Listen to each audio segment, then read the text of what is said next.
Good morning, afternoon, good evening, ladies and gentlemen, and welcome back once again to the GLL Masters Spring. My name is Blue. Joining me here once again is Stokes, and we are very excited to be bringing you the second half of the European Finals. Stokes, how you feel about today? Man, I am feeling so very good. We had so much action yesterday, and it was just such a good time. But before we get into talking about that, guys, we got the weekend overview for you. You guys can see we had all of the regions play yesterday. We had Apex South play a little bit earlier on today. Still have all of the matches to go through for Europe and then North America, rounding it out. Absolutely. So one final day of action rolling in here. And now you can take a look, of course, at our schedule. You can also see who's been winning some of our games. It's going to give you a little hint to what our scoreboard looks like in a second here. But obviously, 8 games have already been played out. We've got a couple clear winners on the board there, but we've got 8 more to play before we conclude the action today and crown a winner. It'll be the same thing for our North American circuit in a couple hours' time when we broadcast that later on today also. So take a look at the point system that we're working with today in case anyone is curious, as well as our prize pool. $100,000 is up for grabs across all of the regions competing here. $30,000 specifically available for Europe. That means a $15,000 prize pool is available for whoever takes first here today. $7K for second, $4K for third, and going down from there. Point system on the right, as you can see, 1 point per kill. First place gets 12 points, 9 points, 7 points. Rattles down the list from there. You guys can read it. And there you go. So we'll see how that affects this scoreboard, and actually a good conversation to be had about this, because look at Nessie. Look at our friends all the way up there at the top of the scoreboard. Look at them. Look at how they sit. Fantastic. 51 placement points, 37 kills. That's going to make a total of 88 points, leading the charge right now inside of Europe, followed up by Gambit Esports as well as Avantgarde. Gambit Esports having an amazing showing yesterday, but just could not edge out Nessie, who just simply had them inside of placements. Nessie just placing consistently higher, and that's why you're seeing them up at the top of that leaderboard. Some other interesting story pieces there. You can see Alliance struggling a little bit to make the impact that they thought they were going to be able to do at the beginning of this final. Still sitting down there at 7th place. Certainly not out of the running considering the number of games we have left to play, but they're going to have to be consistent as heck inside of those games, assuming that our top pack is going to also continue to pick up the frags as well as the placements inside of these last 8 games. It's been incredibly close between Gambit specifically and quite a few other teams. If you were following the action yesterday, Gambit tying with, I think, 2 other teams throughout the day, like 3 different times, and nearly losing the lead, only finally to do so on that last game or so to Nessie. So Nessie's lead currently in control of the team, or currently in control for the team, but unfortunately not assured, as it's only a 7-point advantage over Gambit. They could very easily lose that with a bad game, and with one of our top dog teams like Avantgarde, Gambit, or NCD, even CMK stepping up there to make up the difference. Yeah, all within striking distance. It really just depends on what Gambit Esports is able to produce today. But that's our scoreboard as of right now, folks. You guys can see for the rest of it. I mean, the lower half, a couple of just sleepers that we were expecting to do a little bit better. I think the big standout for us in particular is probably Solo Q Goats. We had a lot of fun commentating them yesterday, but they just could not simply get the ball rolling. Yeah, Disco Boys as well had some notable results inside of the semifinals. They picked up like an 18 or a 19 kill game, if memory serves me correctly. So I was hoping to see a little bit more out of them in yesterday's games, but unfortunately never a good opportunity being presented to them over the course of those 8 games. So we'll see if they can change it up. CMK, they're also a pretty interesting addition, having themselves the one standout win that they were able to leverage over the course of yesterday's games, and have been keeping up relatively consistent placements aside from that in order to stay close to the top of the pack. So they could also be a little bit of a silent striker here, looking to possibly steal that position on the leaderboard if they can show up with another win today. That's enough talk about the leaderboard itself. It's time to get ready for that first game, ladies and gentlemen, as I think we should only be a couple minutes away from starting it now. Our 9th match, the first of today, first of many, of course, as we're going to round out those final 8 to get ourselves a champion play the 16th. Yeah, a lot of fun to be had today, and I'm looking forward to it, honestly, especially after yesterday and what we saw from a lot of these teams. Yeah, it started off early for Gambit Esports, but that soon translated into a lot of matches with so much action. We had third partying a lot yesterday, also with that a very aggressive start inside of Epicenter. I feel like as of right now, especially with how everything went yesterday, that today is anybody's game. It really is who comes out the gates flying. Not only that too, but who's able to capitalize on positioning correctly here too. That seemed to be a pretty major theme in yesterday's games. That's how Gambit was able to control so many of their matches. And while not necessarily winning all of them, of course, still able to get very, very high placements in a large majority of those games was because of the fact that they were taking control early and utilizing that for pretty much the entirety of the match in order to exert control over their opponents. And as you guys saw on the scoreboard, they're picking up quite a few kills in the process. Still faltering a little bit in a couple of the clutches, like a couple of the top 3 fights where they're unfortunately not able to make the effort needed in order to get the actual win at the end of the day, and they end up getting beaten out by another team. But still, they're constantly keeping themselves in the front of that pack, and that's why they've always been one of our top contenders. Currently number 2, of course, as Nessie has been having a barnstorming couple of games, specifically towards the end of yesterday. But they, to me, are still probably the more consistent team currently in the running. Yeah, and if memory serves me correctly, especially based off the circles that we were getting yesterday, we had a lot of favorable circles for the left-hand side of the map, especially down to that left-turn side. And we saw Nessie continue to end up dropping at Lava Fisher, and it was working out extremely well for them, especially given the circumstances like we talked about with the circle. But a lot of those circles that's tended to pull to the right-hand side of the map, that's where we saw Gambit start to shine. So I want to see if this continues to be something that we see trending into today, or if it's going to be a big change up here. But we're on board with Nessie to start match 1 of day 2 here, folks. Let's see how it goes for them. Let's get into it, folks. Matey, Graceful, and JMW. That's the roster playing for Nessie here today. If you're new to Apex or just new to the region, looking to catch up on things, this is who's been dominating the games as of yet here and currently holds our first place position out of the first half of games. They're looking, of course, to keep that up. They're going to be dropping right over here towards the Lava Fisher countdown area in order to start out their first game of the day. Same landing position, I believe, that they were utilizing yesterday. It's not going to see any change up immediately in that department. We'll see if anybody else is going to try and encroach on another team's territory, but for the most part, the team's been pretty respectful of that. We only have one direct challenging fight right at the start. The real point to keep your eyes on it at the early game here, though, is going to be Skyhook, and apparently late game, it's going to be the place you want to keep your eyes on as well, as the circle seems to be centralizing right around that area, as well as Trials and Countdown. Well, do we have some stuff to talk about then? Because Skyhook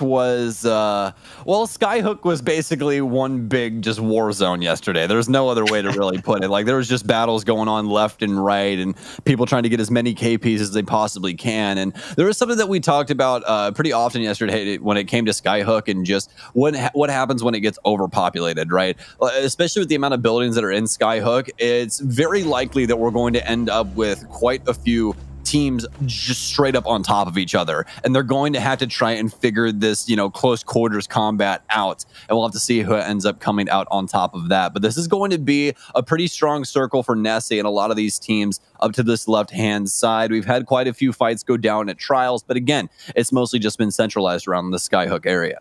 Yeah, I mean, almost every single game, the first fight that's happened has almost always happened in this area. So it's very, very, very hotly contested zone for pretty much this entire tournament so far. Zipith from the solo queue goat's going to be keeping an eye on it in the meanwhile here, while the rest of his team is quickly working on looting out the remaining inside of Trials down below him there. More than likely also routing through those small facilities behind Trials, behind the player. We're currently looking at there on the bottom right of the screen, before they potentially get ready to jump into another fight. We do have a squad rolling in pretty quickly here. It's going to be Dippity's squad as T-Rex works their way in towards Skyhook here, possibly to start some trouble in a few moments. They're moving very fast to take control of this far building on the inside of it. They're going to get a couple shots. I believe that's from the player on the cliff side. Well, it's a new dawn, it's a new day, and hopefully it's a new T-Rex, because yesterday it was not the best showing from them, although we were hoping for better. An amazing showing inside of the semifinals, but very quiet yesterday, all except for those last 2 matches where we finally saw them get their win. But definitely need to see some more KPs today and just some overall better placement. That was the thing that was seriously plaguing them yesterday. Apart from the kills not really pouring in how they exactly wanted them to. Either way, though, looks like Skyhook going to be the main focal point as of right now.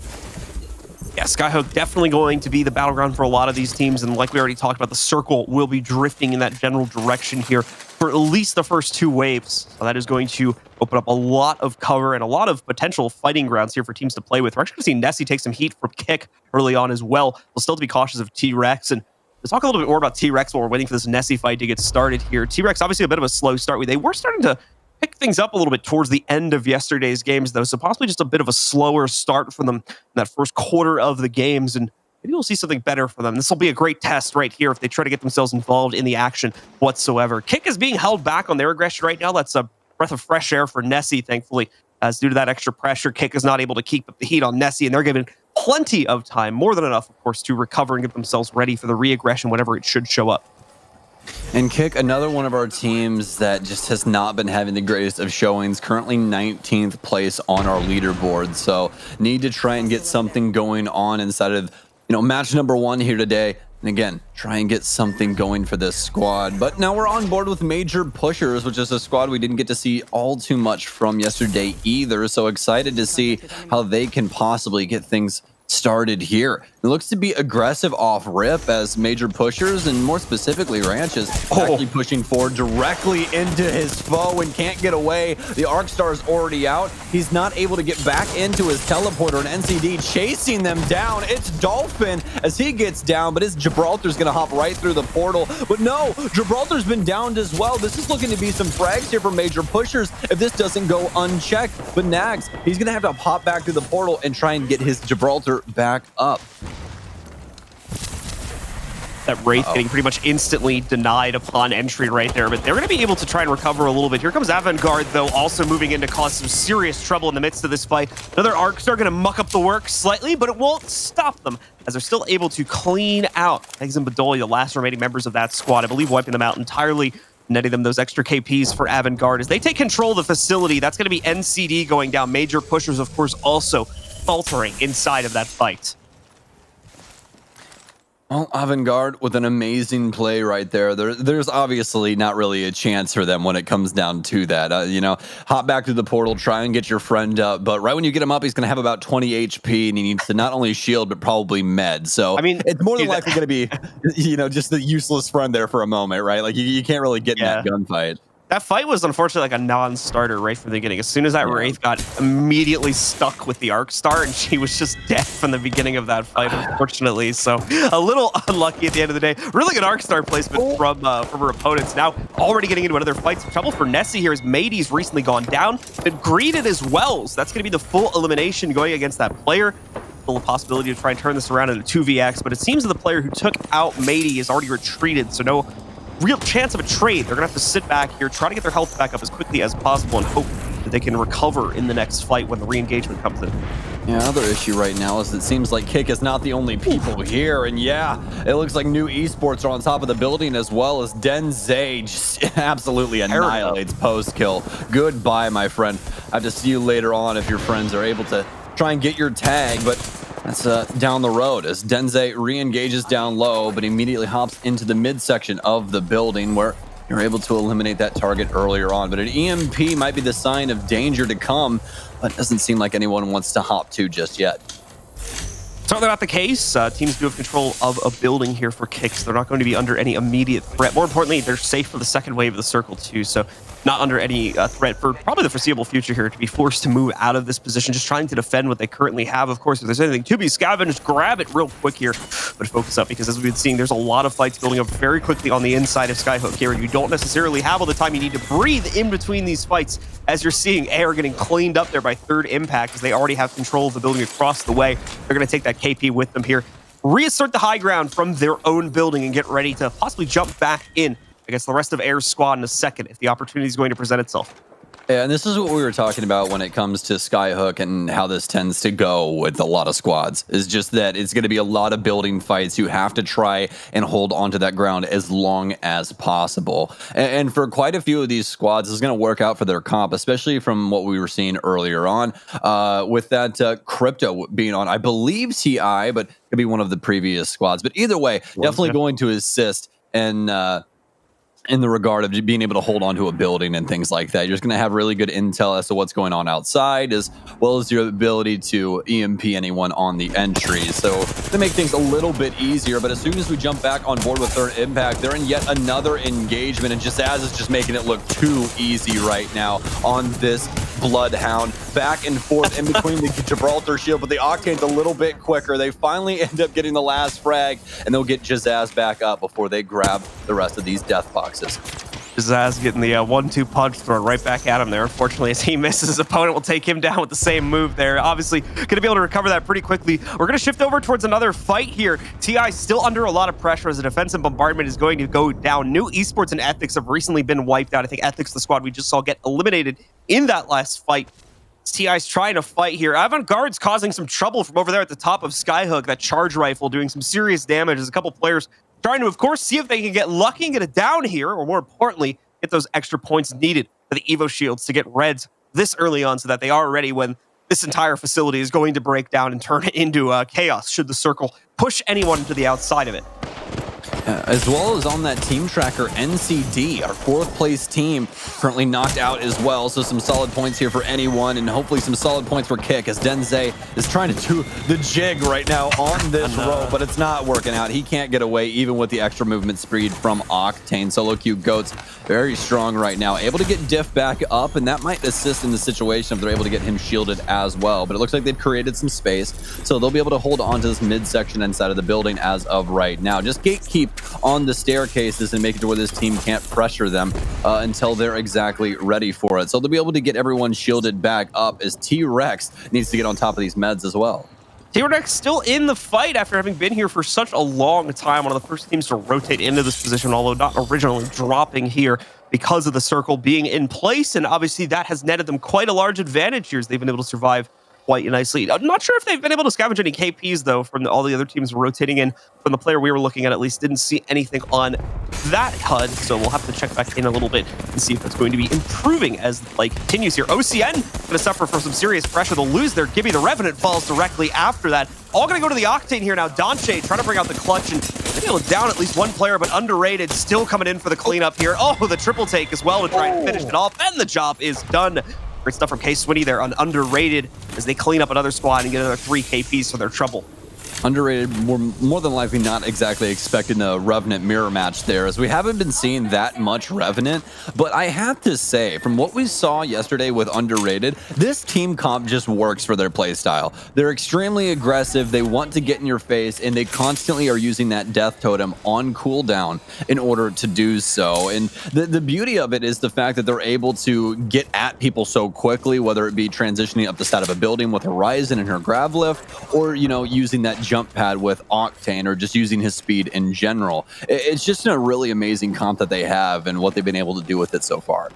Alliance holding the far extremity of the city there at the top left, and they're not going to be the only ones. Avant-Garde still in the position on top of Trials. This was originally held by the Solo Q Goats, but they've gotten a lot more aggressive and have decided to jump into the city itself. I believe they're still in play here, although mixed up somewhere in that blob of teams on the south side of Skyhook. So looks like they are going to be fighting. Thank you very much. T-Rex at this point in time. They were near them earlier. Just can see the names under the T-Rex logos there. So thank you very much, Observer. More than likely going to be engaging upon them at any point in time here. They are very, very close to each other. Nothing else broiling out just as of yet, though. Everybody having a relatively comfortable amount of space to work with. But that is soon going to change, as you can see from our new circle. It is going to isolate out the large majority of the Skyhook facilities, as well as push our players into the open process. Well, this is going to be utter chaos down the line, but it seems like the craziness starts now as Gambit Esports loses Hardeki early on, one of our star players that had an amazing showing yesterday, but as of right now, down on the floor. They'll be able to get him back up and the meds start flowing, but looks like the push might possibly be coming through from their opponent as the Gibraltar still holding down the staircase. There'll be a thermal grenade to hold off that for the time being, but Gambit not going to be too worried about it, as, again, damaged earlier on. Much rather just sit here, med back up, and be prepared to try and take this to Nessie. But this fight right now, so very pivotal for both of them. Obviously not wanting to give things up, especially so early on here. Still 14 squads remaining. But as John was talking about before, Skyhook going to transition to the top end of this area. And that makes it to where these buildings are just going to get so very hectic as everyone needs to flood out, empty out, and go to another section of the map. Also, we actually had Yappers as well as Underrated on the outside, the lower end of the map, the southern side of the circle, working their way in slowly. So we could have some possible third parties when all of this pops off. CMK now jump into the fray as well, but they'll just hop into the bottom floor of, I believe, Nessie's building to check out these death boxes. Yeah, they're going to be pretty safe in doing that there. Obviously, the folks on Nessie still down to only 2 at this point. They don't want to take any risk on challenging a 2v3, I would imagine, here. So trying to play for positioning over all else. But no, a new squad's going to jump into their building as well via the portal here. They're going to have to try and run away. Who is it going out against them? I believe it's Reply Totem, as they're going to be able to drop Jay Savage there. No reply coming in immediately. Jay Savage more than likely going to get brought back up, but no, it doesn't look like it gets down by another player instead, or finished off, I should say, by another player. So that's very unfortunate for Reply Totem. Some bad timing on the push there. They get caught out by CMK, and the player who's down is lost on the retreat. And trying to head back to wherever they were, and sadly we don't exactly know where they came from, but wherever it was definitely a hot zone, and you can see why they did not want to be there. But as of right now, getting an update on one of these buildings, and yep, this is exactly what we were talking about. You can see this top floor, mid floor, and bottom floor all taken up inside of the same place. And the funniest thing about this, the thing that I find so comical, is that usually everyone runs a Bloodhound, so everyone's just constantly scanning each other in the same building. And it's like, all right, they're still there. We're going to have to leave this place eventually, and when we don't try anything. Like, there we go. Perfect example right there. Shiv just spamming it from the top corner here, getting the full intel. Yeah, they usually call this the Mexican standoff, right? But I feel like this is more like the Apex standoff, is when everyone's got Bloodhound scans and they're just staring at each other through walls. It's the tower standoff here, as everyone's vertically standing off instead of a horizontal one. So. It's the Jenga standoff. That's what. Yeah, there you go. We're going to continue to play into that for some time here too. Probably for at least the next minute and a half while we wait for that circle to close out. This building's actually safe for the new circle too, so this explains why there's such a large presence on the inside of it. Gambit may have to move over here soon too. And they're not the only ones. Underrated also working their way in here. Oh no, they're actually gonna go for the same building. All right, well, this building's about to pop off in a second. Someone's going to have to fight, as there is no room left on the first floor. Underrated make the same mistake Reply Totem did. They lose not just 1, but 2, as they're also gonna get cut off by Gambit on the way back to the other building. Oh no, and they will get completely wiped as a result of those mistakes. Like entering a haunted house that you just had no clue, right? like what is going on here? Stuff starts levitating. You're like, man, I was just trying to make a sandwich. Like, it's that community gif where like Troy walks in and everything's on fire. Yeah. That's exactly what it was. They were just trying to bring pizza to the party, guys. Why'd you have to do that to him? Oh, man. And the saddest thing about that is like what we were talking about earlier with Underrated. Usually they're using that death totem off of cooldown when they're trying to claim new space or anything like that. But that was completely different. They thought they'd have at least a pretty, equal fight when it came down to it if they're able to try and get some control of the bottom floor. But that was never the case. They instantaneously, like on entry, lose somebody, try to immediately vacate the premises. And the problem is that, well, this building's neighbors were assisting as well. There's like, get off my land, and started shooting at them. Like, it is just not good overall. Underrated, not able to get away. They're going to lose their lives pretty early on here, especially given how they wanted to finish this off. But either way, they're now gone, and you need to still figure out the ending to this story that is Skyhook as of right now. And Gambit seemed to want to try and pop things off as of late, especially with this Kraber.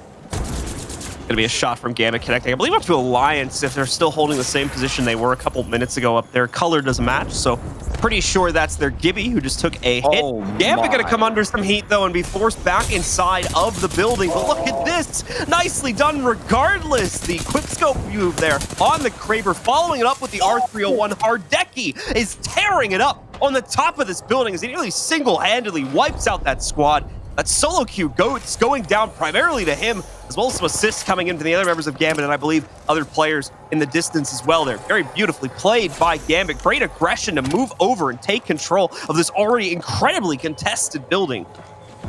This is amazing so far from Gambit, and Hardeki with this Kraber not missing these shots. So very consistent as of right now. And just remember, every single time he hits the shot, that's a down or it's somebody losing his shield, and he does it again as he cracks one behind the desk in the mid-level. So easy right now for Hardeki as he's making mincemeat of all of his opponents. He's gonna hop back in with the Kraber. It doesn't even matter, even though he's gonna lose a little HP, tries to go for the hip fire, but he's still got two friends upstairs in for the assist. And that might be the scariest thing about it, is it feels like Hardeki against the world, but there's still two other people that could join at any moment in time.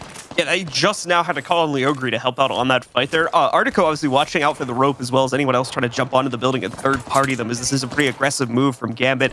But it seems like they're going to take a step back here, play a little bit more cautiously, as now they realize they might be over-pushing, or more importantly, over-exerting their mats a little bit too early on. Remember, we're only down to the top 8. There's still going to be another 2 to 3 fights they'll have to probably reckon with before they get to the end of this game, and they'll absolutely want grenade support for that one. A lot was being used in order to put pressure onto the teams below them, but it is enough in order to get them roof control. The problem is the roof isn't entirely safe, as you're seeing. They're still taking a lot of chip damage as a result of playing into that position. Third Impact finally getting into some heat here as well.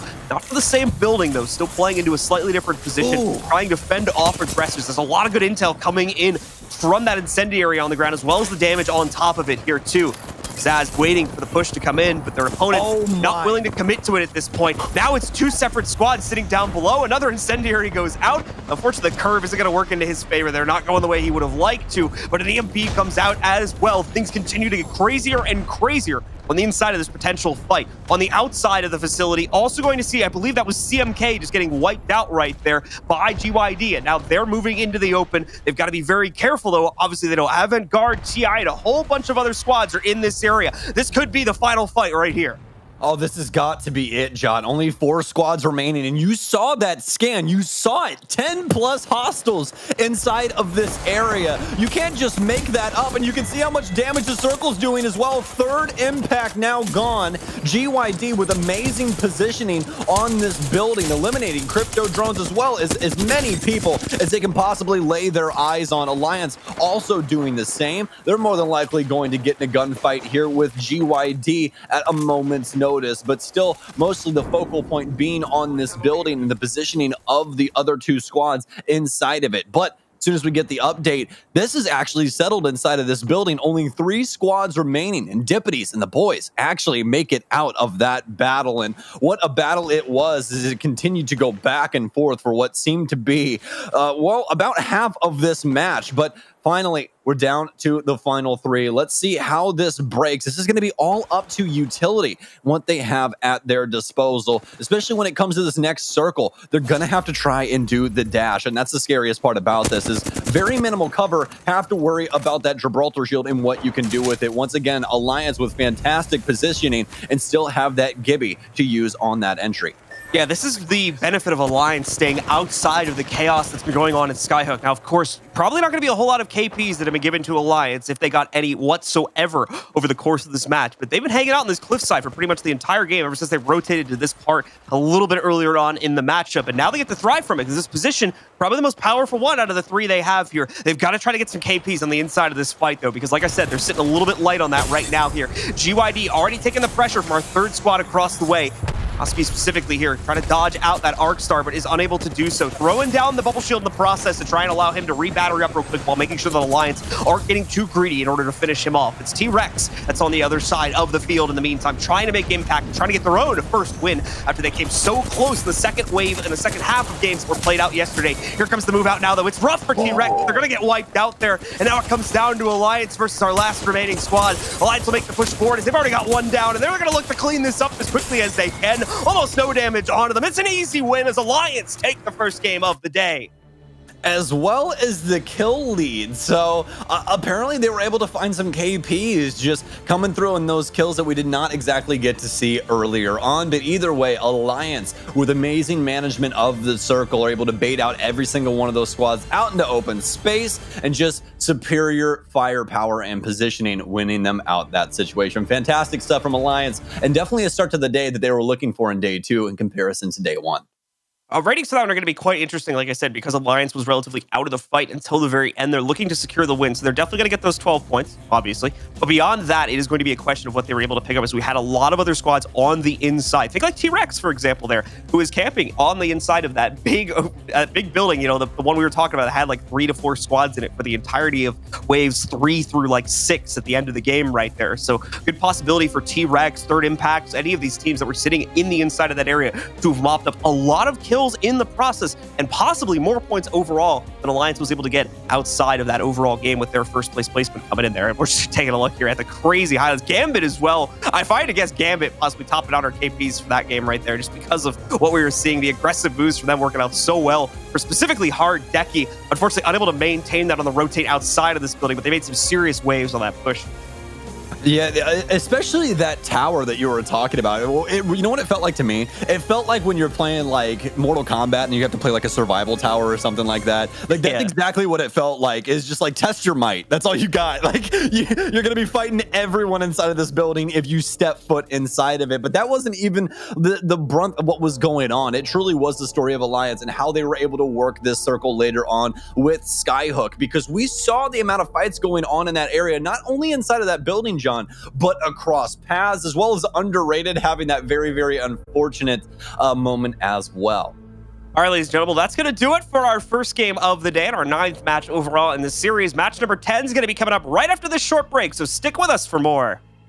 Welcome back, ladies and gentlemen. Once again, already a great start to the day here in our European finals for the GLL Masters. Stokes is with me on the cast, of course. Alliance finally taking a victory that they were looking for all of yesterday, but unfortunately we're having a lot of trouble acquiring, but they get it here quite handily, in fact, as the circle favors them quite heavily in game number 9 there, allows them to show up on the outskirts of Skyhook and come in on the final circle to clean things up. So as you'll see, they actually do end up topping out. Oh no, they got 10 kills. I don't even know what I was talking about at the end of that game then. I thought they were like way over at the northwest side and they weren't going to be able to get anything, but apparently I was dead wrong, as they ended up topping out both categories inside of that game.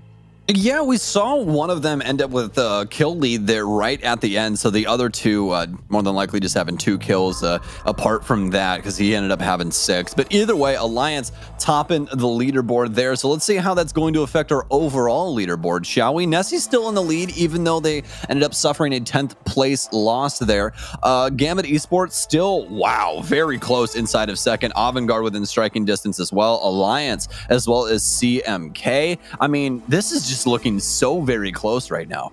Yeah, I mean, Avantgarde constantly keeping up here. Not always able to get the consistent placements. To be fair, they're relatively close to a lot of the other teams in the pack, but definitely trailing behind Gambit and Nessie. But the real difference maker, you can see there, almost a +10 advantage on kills between Avantgarde and Alliance, Gambit, and Nessie. And it gets even worse as you go down the ratings from that point forward. So Avantgarde clearly just cleaning up in the kill department right now. No one's even close to challenging them in that respect, and that's allowing them to stay very, very close to some of our other top contenders right now on that leaderboard.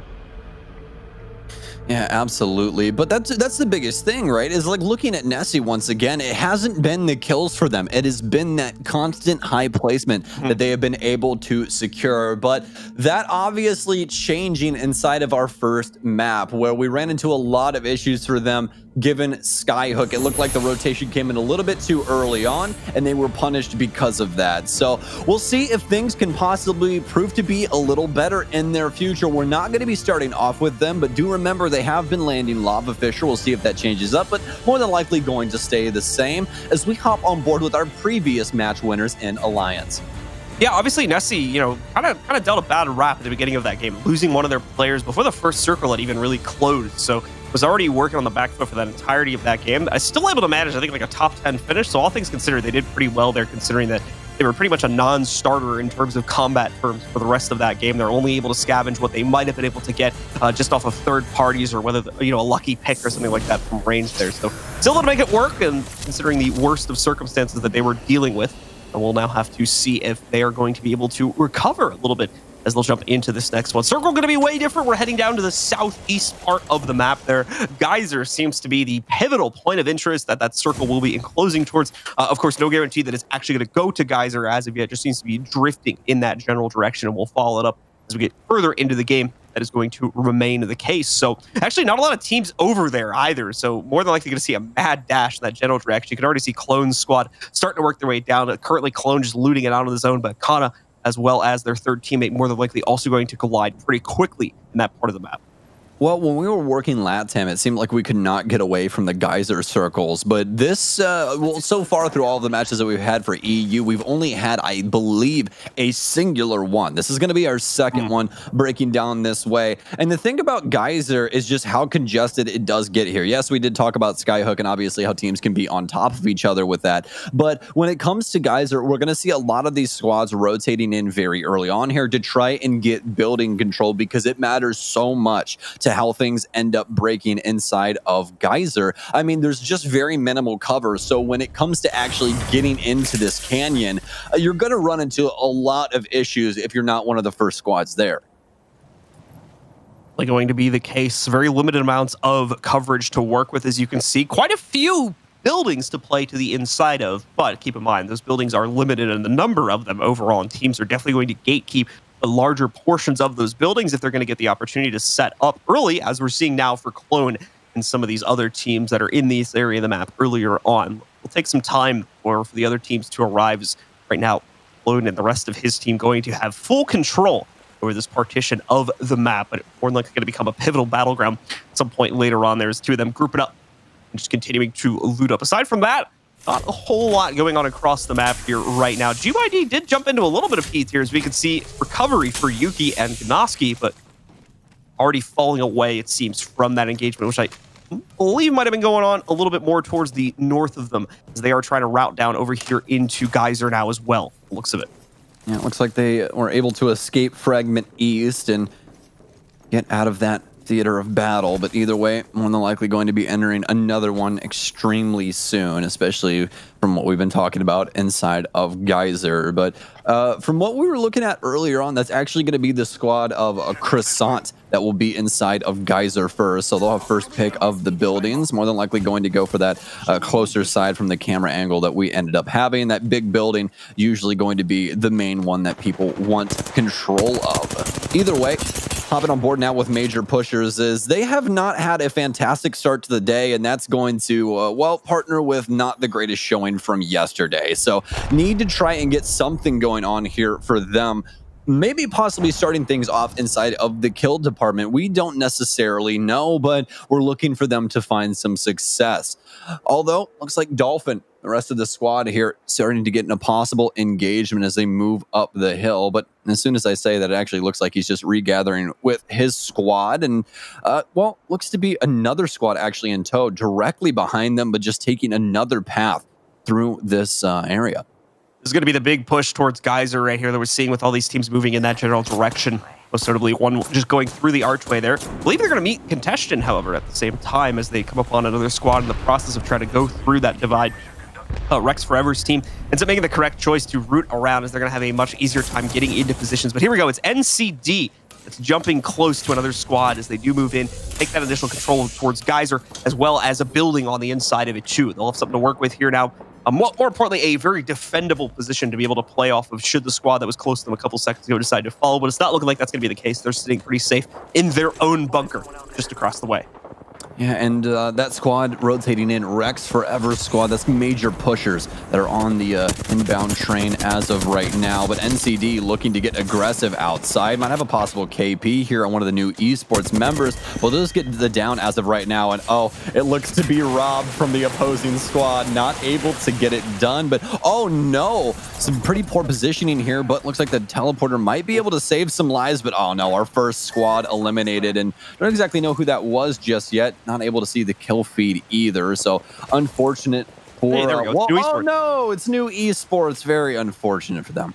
Yeah, so new esports going to go out in last place inside of this game. Unfortunately, they get caught in the midst of the rotate, trying to work their way to the inside of Geyser itself there. Just couldn't really find any positioning to work with. A similar fate that quite a few of our teams in the last game suffered when they tried to take that one building at the edge of Skyhook as well. We saw at least 2 teams get wiped due to that misrotate, and as well as a lack of info in terms of what was going on inside of the POI. So outside of that, things are going to get a little bit more quiet here. Obviously, teams are taking pot shots at each other. A few nades getting chucked out here by Hard Deck. He's kind of feeling himself now for that last game here. But the problem is going to attract the ire of his opponent sitting up on that cliffside. Takes a small amount of damage, but of course has no trouble falling back. Guarding the door to quickly revive that with a shield cell, so no big issues there for him. and the rest of Gambit as of yet. But yeah, everyone has moved over here towards the inside of Geyser, like we predicted. There is actually a fight, it looks like, going on towards Skyhook between Kick as well as Solo Q Goats also. Now, this is a bit dangerous. These guys stick here for too long. They're not only going to be out of the mix for the circle because it's closing in on them right now. You guys can see that on the right side. But if they continue to stay here and continue to poke at each other, obviously that damage is going to get worse. They're going to need to spend more and more time rotating over. And by the time they get to where the circle will eventually be, there obviously won't be a lot of cover to work with. And they'll be suffering from the same issue that we just saw New Esports die to. Yeah, this looks to be a cross-country road trip for both of these guys. Get your families in the car because we got a long road ahead of us. So looks like they're not going to want to take that engagement anymore. They're going to leave Skyhook, and you can't exactly blame them. It's just a very long run from here, and most of this is going to be inside of the circle. Granted, they more than likely have the meds to be able to do so, and that's exactly why they're doing this in the first place, as well as obviously that first circle just not dealing a lot of damage. So good news for Solo Q Ghosts is they'll be one of the last squads into the Geyser area. We'll see if they'll be able to third party on any possible battles that are going on onto the outskirts, but that will do for that, as they don't even have a squad within striking distance of them at all. In fact, there are a handful still around. We can still see the pink squad, Air's team. That's actually going to be Ethics up to the right-hand side over here for near Overlook, as well as another squad hanging out still inside of Fragment. You've got Alliance trying to creep their way in. The circle hold strategy that they were utilizing in the last game worked out really well for them, so I think they're also going to try to play on that. I mean, this is like almost the same exact situation that we had at Skyhook in the last game here. You got a couple squads on the outside. They're going to try to pick shots every now and again when they can get them with long-range guns, and then you've got this giant mass of players sitting on the inside of another POI, which in this case is going to be Geyser. So Alliance, a very similar strategy that they had in the last game here, but they were also waiting on the outskirts of that fight and then looking to clean up, hopefully, once the large majority of those teams had been wiped out. I'm not sure if it's going to pan out as well this time, however, just considering the fact that there's a lot more natural cover for these teams to utilize inside of Geyser, so the fights won't naturally progress as quickly as Alliance might think they will, and that could lead to some problems that they're forced into it before it's been cleared out enough. T-Rex, meanwhile, is going to get in a small scuffle, I believe, over here in Sorting Facility, as they take a couple pot shots at a team across the way. Nothing serious being connected as of yet, but they do seem ready to dive deeper into this fight, or at minimum try and force their opponents out of the zone. Well, T-Rex don't exactly have a bead on the positioning of this other squad, as we up on board with major pushers, which I do believe are on the receiving end of this. But neither of them really having any read on this information or on this situation as of right now. Obviously, both having the Bloodhounds, so can also get a scan at any moment in time. But the big issue as of right now is, well, they obviously have to try and deal with any squads that could possibly rotate and try and get these frags, especially with their positioning on that cliff. Could definitely happen at a moment's notice, but shouldn't have too much to worry about, especially with now Underrated joining the party as they're holding down this vehicle. And it looks like they're receiving shots from both directions as well. K-Swinny getting on top of that shield.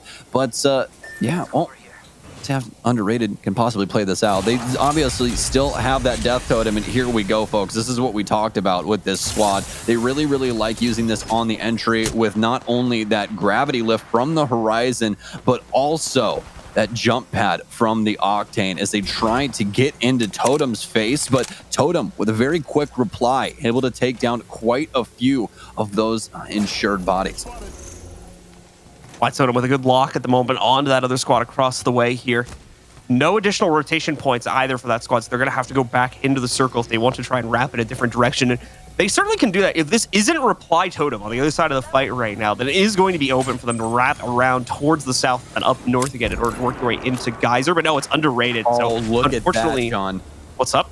They're switching out the helmet so he's able to get his ult faster, and they're using ult accelerants to like constantly get his ult up so they can continue to engage. It's actually insane. I think there was a clip from one of our other regions earlier this week where like someone was holding like 12 of those or something like that in their inventory, so they could like, it might not have been in this, it might have been somewhere else, but like yeah, it was here, wasn't it? So that they could do these crazy pushes specifically with the death totem. So not an uncommon thing. We've definitely seen that to an even extremer extent. Same guy. Oh, it was the same guy. That's right. It was the semifinal. Now remembering it. Yeah, it was. I was watching the semifinal and I saw it happen. So this is Horizon doing it from Underrated once again, as they're going to try to build up that ult as quickly as possible. I mean, it's just so cool because we've talked about this already, right? The usual lineup you see inside of competitive Apex is the Wraith, Gibraltar, Bloodhound, but you can try anything, and it's really up to your play style as to what you want to do. We see Caustic played, where we're seeing a lot of Octane because his jump pad's so very aggressive, and now we're starting to see some Revenant gameplay come in. We saw a little bit inside of Latam, we were working that as well. Nothing as successful as Underrated, but I definitely think that Underrated have possibly done the best with a comp like this that I've personally seen. And it's just really, really entertaining to watch because of that death totem and the way that they can handle these situations. And I just love how they're especially utilizing those ultimate accelerants. But we'll have to see if that can possibly accelerate them into this top 10. We've only still lost one squad, folks, as things have tended to slow down and sure up, really, from our previous matches. Well, things were really, really popping off when it came to Skyhook, but this Geyser hold, as John was talking about before, these battles just not progressing how they once did. Aggressive boost from Kick, but they're going to get caught off by Nessie here as Mady gets some serious damage on one of the members of Kick while they go for that jump pad move. The good news is going to be able to make it very far away from Nessie as a result of that jump pad, so not going to have to really worry about them beyond that. Alliance is in the process of wrapping. Reply Totem should be somewhere around here unless they've also made a major move as of late here, but the circle has not forced that out of them just yet, so we'll see as they're going to get closer and closer. I believe that is the Totem Boys sitting right in front of us here in that next building.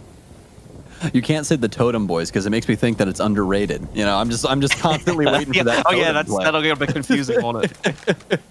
Another fight brewing here on the north side also as we're going to head into that towards the tunnel into Geyser itself. Ethics trying to get aggressive but paying the price for it there. Cray, as well as Air, nearly losing their lives on the initial engagement. The scan comes out to allow them in. We are going to see the pull come out from the enemy's Horizon, however, holding them back temporarily. Thankfully, doesn't end up pushing them back in a major way, but Yoko finally going to be able to make a push up to the top rafters here. Problem is, gets stuck by an Arc Star, has to retreat downstairs. Cray going to be lost entirely. Air and Yoko not sitting in too good of straits, but they are able to recover, taking out the rest of GYD, who is on the other end of this fight. Nicely done by Ethics. Their great recovery was looking very dodgy the entire time, but they get it done regardless. Oh, it's right when we hop on board with T-Rex. They're in a fight of their own, and it looks like they'll actually sweep this up pretty easily, but that's actually going to be changing up very quickly as well, as immediately Kearney has to use his ult to try and create some space here, able to break a shield, but immediately peeks out. Some Arc Stars flying in as well, as it's Avant-Garde on the entry. Oh my, Blushka doing some work with the Eva, able to down yet another one, deals some solid damage, rotates around the building, but immediately drops off the rock face instead, wants to get back on top of these shields, but Plushka now in some heat as well, as sitting currently on the entry of Geyser. But you can see the sheer amount of squads trying to work this area. Underrated also third partying now, as T-Rex still have some members around the area. Ziffer, excuse me, currently working their way up the side of the building, but just trying to play out their life. They don't exactly have teammates next to them, and they want to try and hold on to as much health as possible. But that's a whole different story here for Solo Goats. Look at the amount of information that Shiv just got off of a singular scan, the amount of deaths and movement and everything else going on up top. But oh no, Solo Q Goats might possibly have the drop on Underrated here, but Horizon looks to be not prepared. Going to try and play this out here. Gamma get a little bit of fire back at them as they're trying to get a third party out of this situation, or an extra KP if they can steal it for themselves. But as we're seeing, the Solo Q Goats no cover to work with there. It's why Underrated still trying to get the drop on them from up on top. No going down yet from what I can see, but the Solo Q Goats having a lot of problems surviving in this open field. Alliance now potentially coming in to try and third party this, as well as Gambit. You still have Underrated somewhere in the mix as well, assuming that they were not pushed out of the fight a couple seconds ago. This tiny little tube is all they have for cover to work with, and unfortunately Gambit has full sight lines onto that. Nice work there with the wingman, as Hardecki's going to be able to down out Diff. I believe that will be the end of the Solo Q Goats. That was the last player standing, so they will go out in a sub-top 10 finish. It's just so difficult to see squads try and fight for space inside of Geyser, because it's just so difficult to try and fight these teams that are inside of the buildings. They constantly have cover. As you said, you have these blue containers to work with, but even with Gibraltar shields, it doesn't seem like you're going to be able to get away from anything, especially when you have a soft, buttery, flaky bread on the other side. Croissant currently doing a lot of damage. Clone already has a broken shield, but the rest of his team really putting in work right now. Arcstar's in, trying to deal some damage to Robin, but he'll make it away. Doesn't have to deal with that shield break, but they're going to end up losing Kana in the process, who will end up going down. Not dusted just yet, but they're really clambering for space in the moment as they're trying to get around these boxes, but third impact is looking too dangerous, but more specifically Balin as of right now. And they'll get the cleanup here. That's going to be some KPs as third impact, as you said, losing 2 members. It's going to be all up to Balin to try and hold on for placement. Yeah, Balan getting a good job there with the cleanup against the squad sitting in the corner. Same problem as Solo Q Goats is, unfortunately for Croissant, just literally no room to work with there. Trying to hide behind a pillbox and quite obviously not working out due to the flank position from Balin. But they have to pay a price for that. Balin abandons his teammates in order to be able to pick that up, and the remaining 2 are pushed out a couple seconds later, meaning that Balin is now alone, almost certainly not going to be able to get a recovery onto those banners, and absolutely not going to be able to res them considering the small amount of space still left. Reply Totem finally routing their way towards the inside of the facility here. I believe still chasing down Alliance, if that's them down below. Could be another squad, of course. We got a lot of them in the mix here, but we have now reached our top 10. Getting down to the wire here as only a few squads are going to remain. Old Totem with the high ground right now, and well, we've all heard that one before, and we'll see if it works out well. As soon as we jump on board with Alliance, they're in a lot of trouble as well. In fact, it's all down to a singular member, Hakkus, as he's trying to get as many KPs as he can with his Spitfire. But that magazine, well, it's empty now. Need to try and get some more bullets inside, but can't do so. It's going to be the third party from behind as Totem come off of the high horse and into the fray, dealing so much damage with the wingman Savage right up on top of things. They're forcing it straight up into the building with the Eva to down the Bloodhound and continue to try and control this space, but it's yet another third party coming in. Who is this inside the door? It's NCD, and they've got shotguns. It's the breach inside. Get rid of the Octane. They've taken control, and that's just kills flying back and forth through all of that battle. It's insane that somebody actually came out on top of that, but still things going on around this canyon as Gambit as well as NCD go back and forth, but finally Gambit fall as well. Ethics making it out and into the top 4 squads. Ethics with a beautiful 1v1 clutch. Unfortunately, I don't think it's going to allow him to go any further. Actually, no. You can still see a win right here. Balin's alone, remember, but he has upgraded himself over towards red shield now. The problem is he's going to take a lot of pressure from that defensive bombardment coming in from Cray, who's still now the last player alive on the inside of that tube for Ethics. Never mind. They get air back into it. He's going to be in the fight now also as they rebound onto their Bloodhound. The down goes on to air once again here. Balin still causing problems, but no, NCD comes in for the cleanup again and is going to take out both of those squads. Ethics, as well as the last remaining member of Balin's team, goes down. And just like that, we're in the top 2. NCD looking for the cleanup. They're going to get it as they are the last remaining squad out of the chaos that is that Geyser fight. Oh my, how the things end inside of Geyser. That was some insane stuff across the board for those last 4-5 minutes. It seemed endless, just constant battles back and forth, but that's what we all play Apex for, right? Just so much fun right there. And coming down to it, John, a 1v1v1 V3. That was not expected, I don't think.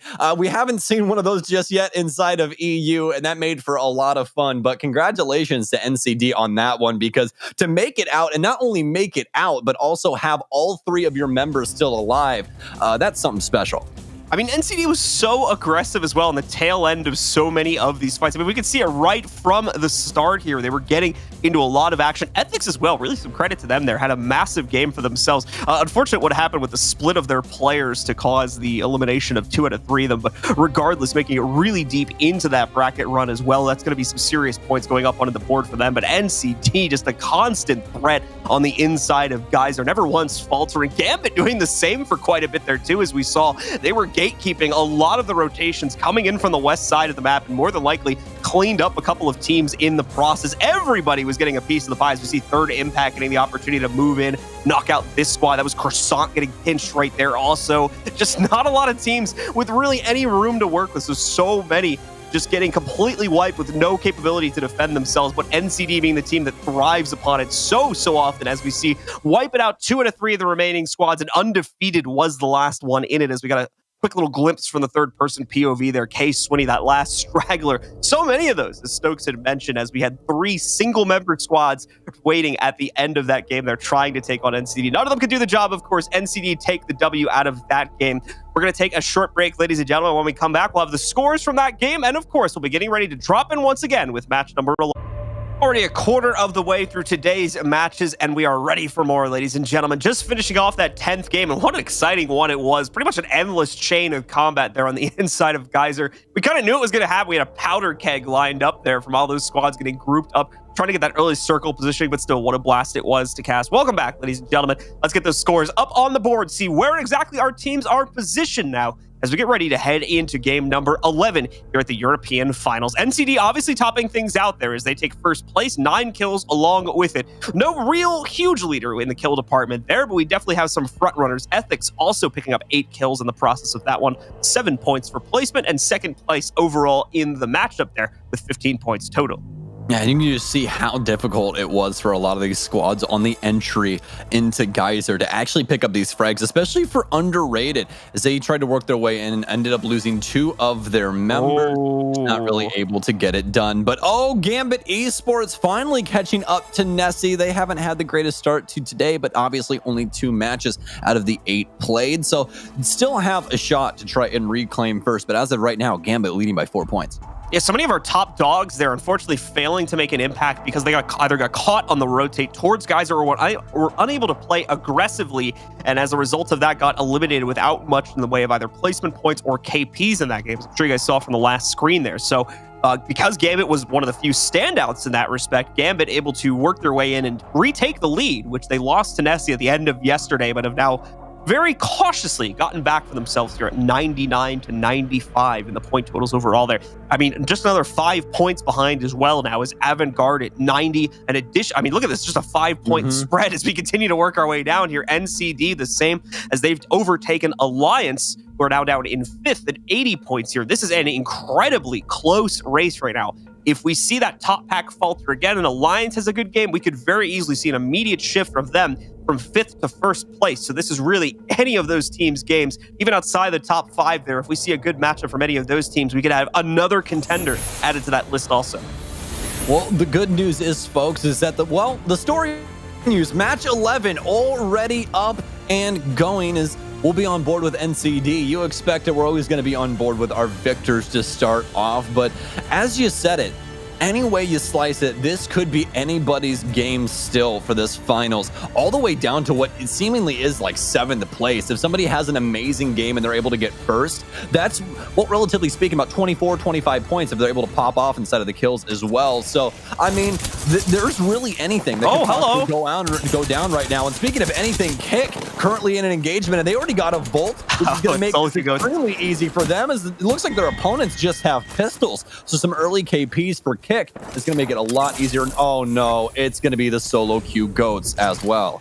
Yep, solo queue goats losing everybody except for Diff here. Diff pretty much has to run. He does not have a choice inside of this situation. Still a 1v3.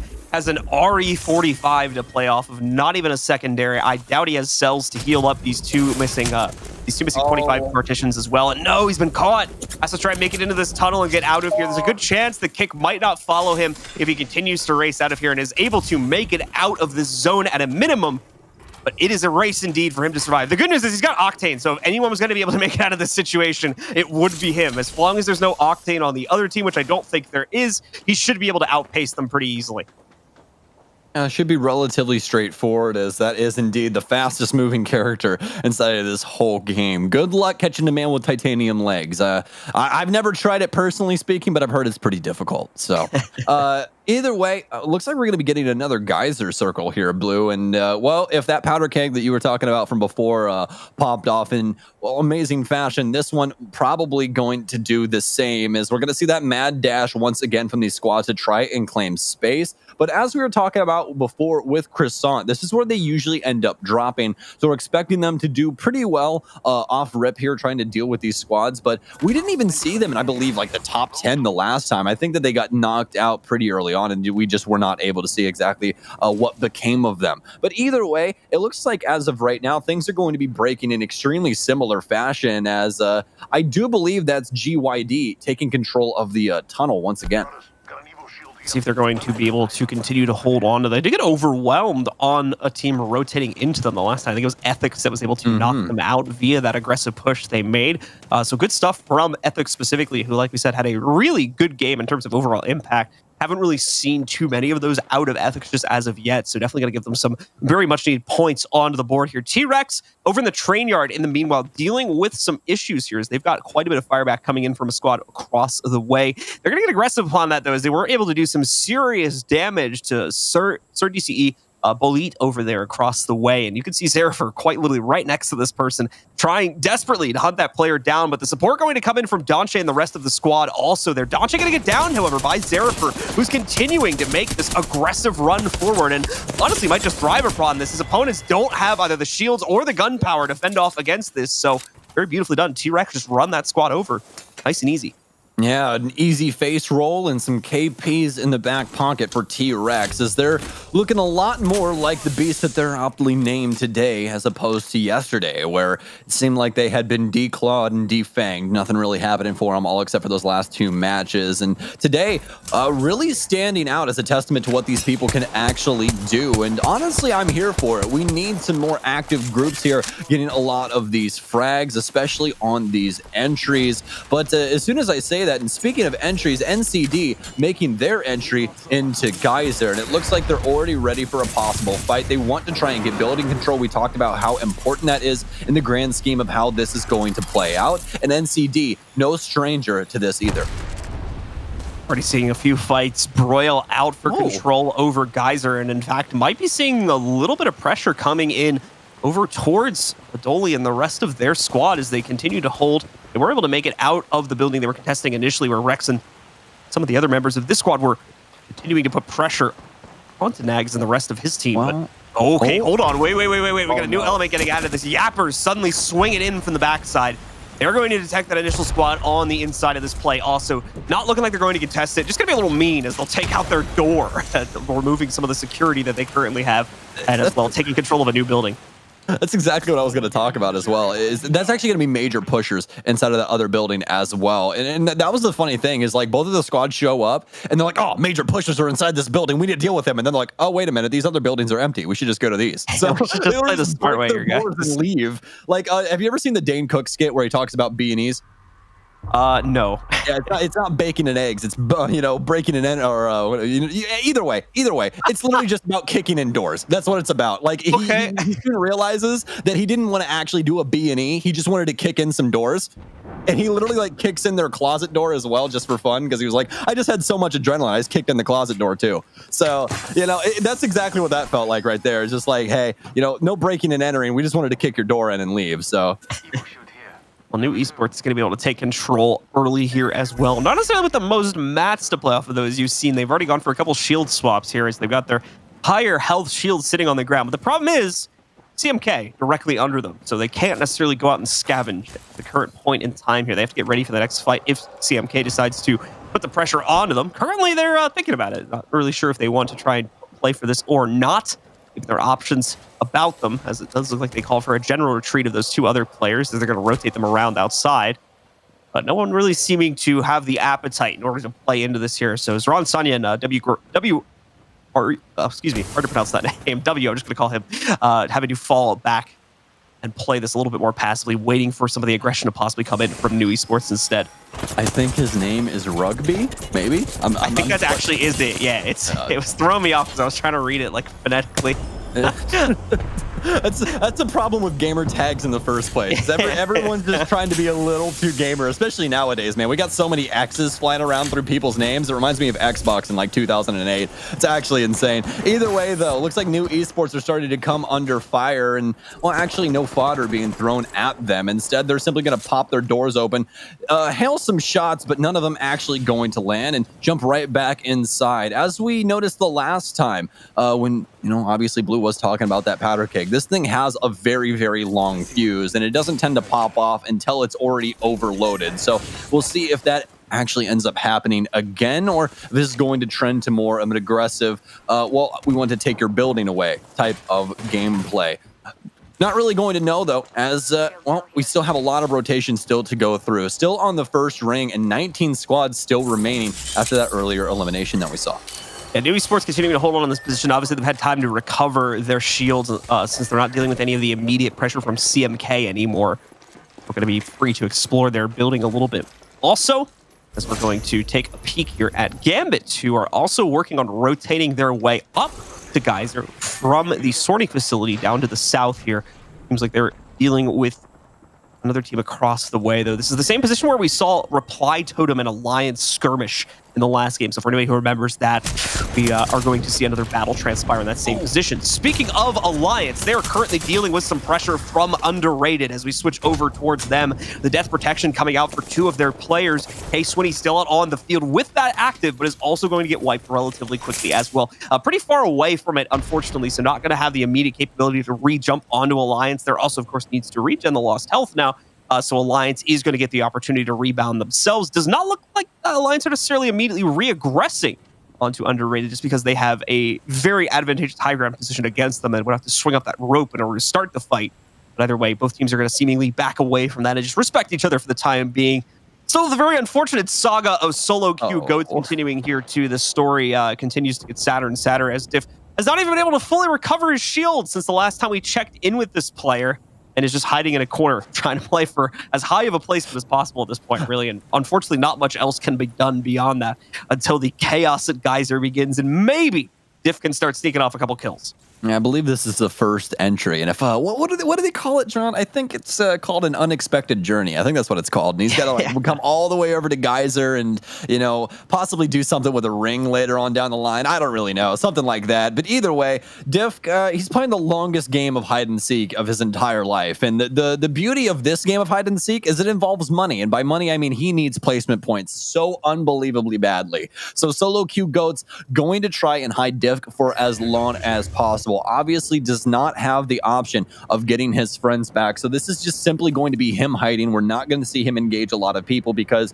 when it comes down to it, well, in Apex, it's damn near impossible to 1v3 people, especially when they're coordinated. It's just a lot of health that you have to deal with, as well as every other piece of utility at their disposal. But finally, getting an update on our friends over on Nessie, our previous leaders of the scoreboard. Well, at least at the start of today, but obviously Gambit taking control of that. So they're trying to hope for a better finish here. This is going to be the second time or third time overall that we're going to end up with a Geyser circle, and these really haven't been the best benefit for them. Messi, of course, dealing with some of the pressure from Alliance across the way. Graceful actually getting his shields cracked there momentarily as well. Obviously, plenty of cover to play with, so it's not the end of the day, assuming he has the mats to revive himself, which he should. So going to be able to get Graceful back up to full HP. Portal as well to make the next transition here, since the Alliance pressure is a little bit too much to deal with on an open cross. So they are going to use the Wraith Portal there in order to get themselves across the next divide. Kick, taking some top positioning here, and actually getting some intel onto another player as well. But the problem is, I think, underestimating the potential pressure against them from this rooftop. Denze very quickly learns that rooftop is not necessarily a great position to play into right now, and has to fall back from it. Going to check the rooftop there, or the rafters on the top of the room too. Anybody who remembers yesterday, you might know why I might be doing that. Yeah, we'll leave that one as an Easter egg. We don't want to spoil, but I'm sure that clip's around somewhere. It's a pretty good one. We'll definitely tell you to go back, but oh no, Nessie! They're getting ran down by the death totem from Underrated, and they chase him through! Oh my god! So this man's all gas, no brakes. There's not a single brake on this guy at all. Leaves off the lines. Oh my, some amazing stuff from Underrated, as they'll be able to clean up one of our previous leaders and possibly get some more loot. But it seems like they've got somebody on the entry as well. That has to be the worst placement so far from Nessie, dying in 19th place. So unfortunate there. We're going to see underrated pick up. We're going to see underrated pick up that. And as our observer just pointed out to us, we're probably not done yet, as we're going to see more of those accelerants get immediately used by Horizon. He seems to be stacking them once more. That's the second one we've seen used. It's probably not all he's got either here. In just a second, they're going to be ready to throw out the totem and make another aggressive play. Already 3+ KPs for this team, and they're going to look to try and get more here. Keep in mind, there's only 6 possible KPs in this game so far. Technically, actually 8 if you count the solo queue goat situation, but still. Well, looks like Horizon's getting about 1% every 3 seconds. And here we go. Here. So right when he hits 90, they literally just have to wait about 30 seconds, and they're able to, well, aggress on literally anyone. And that they will do.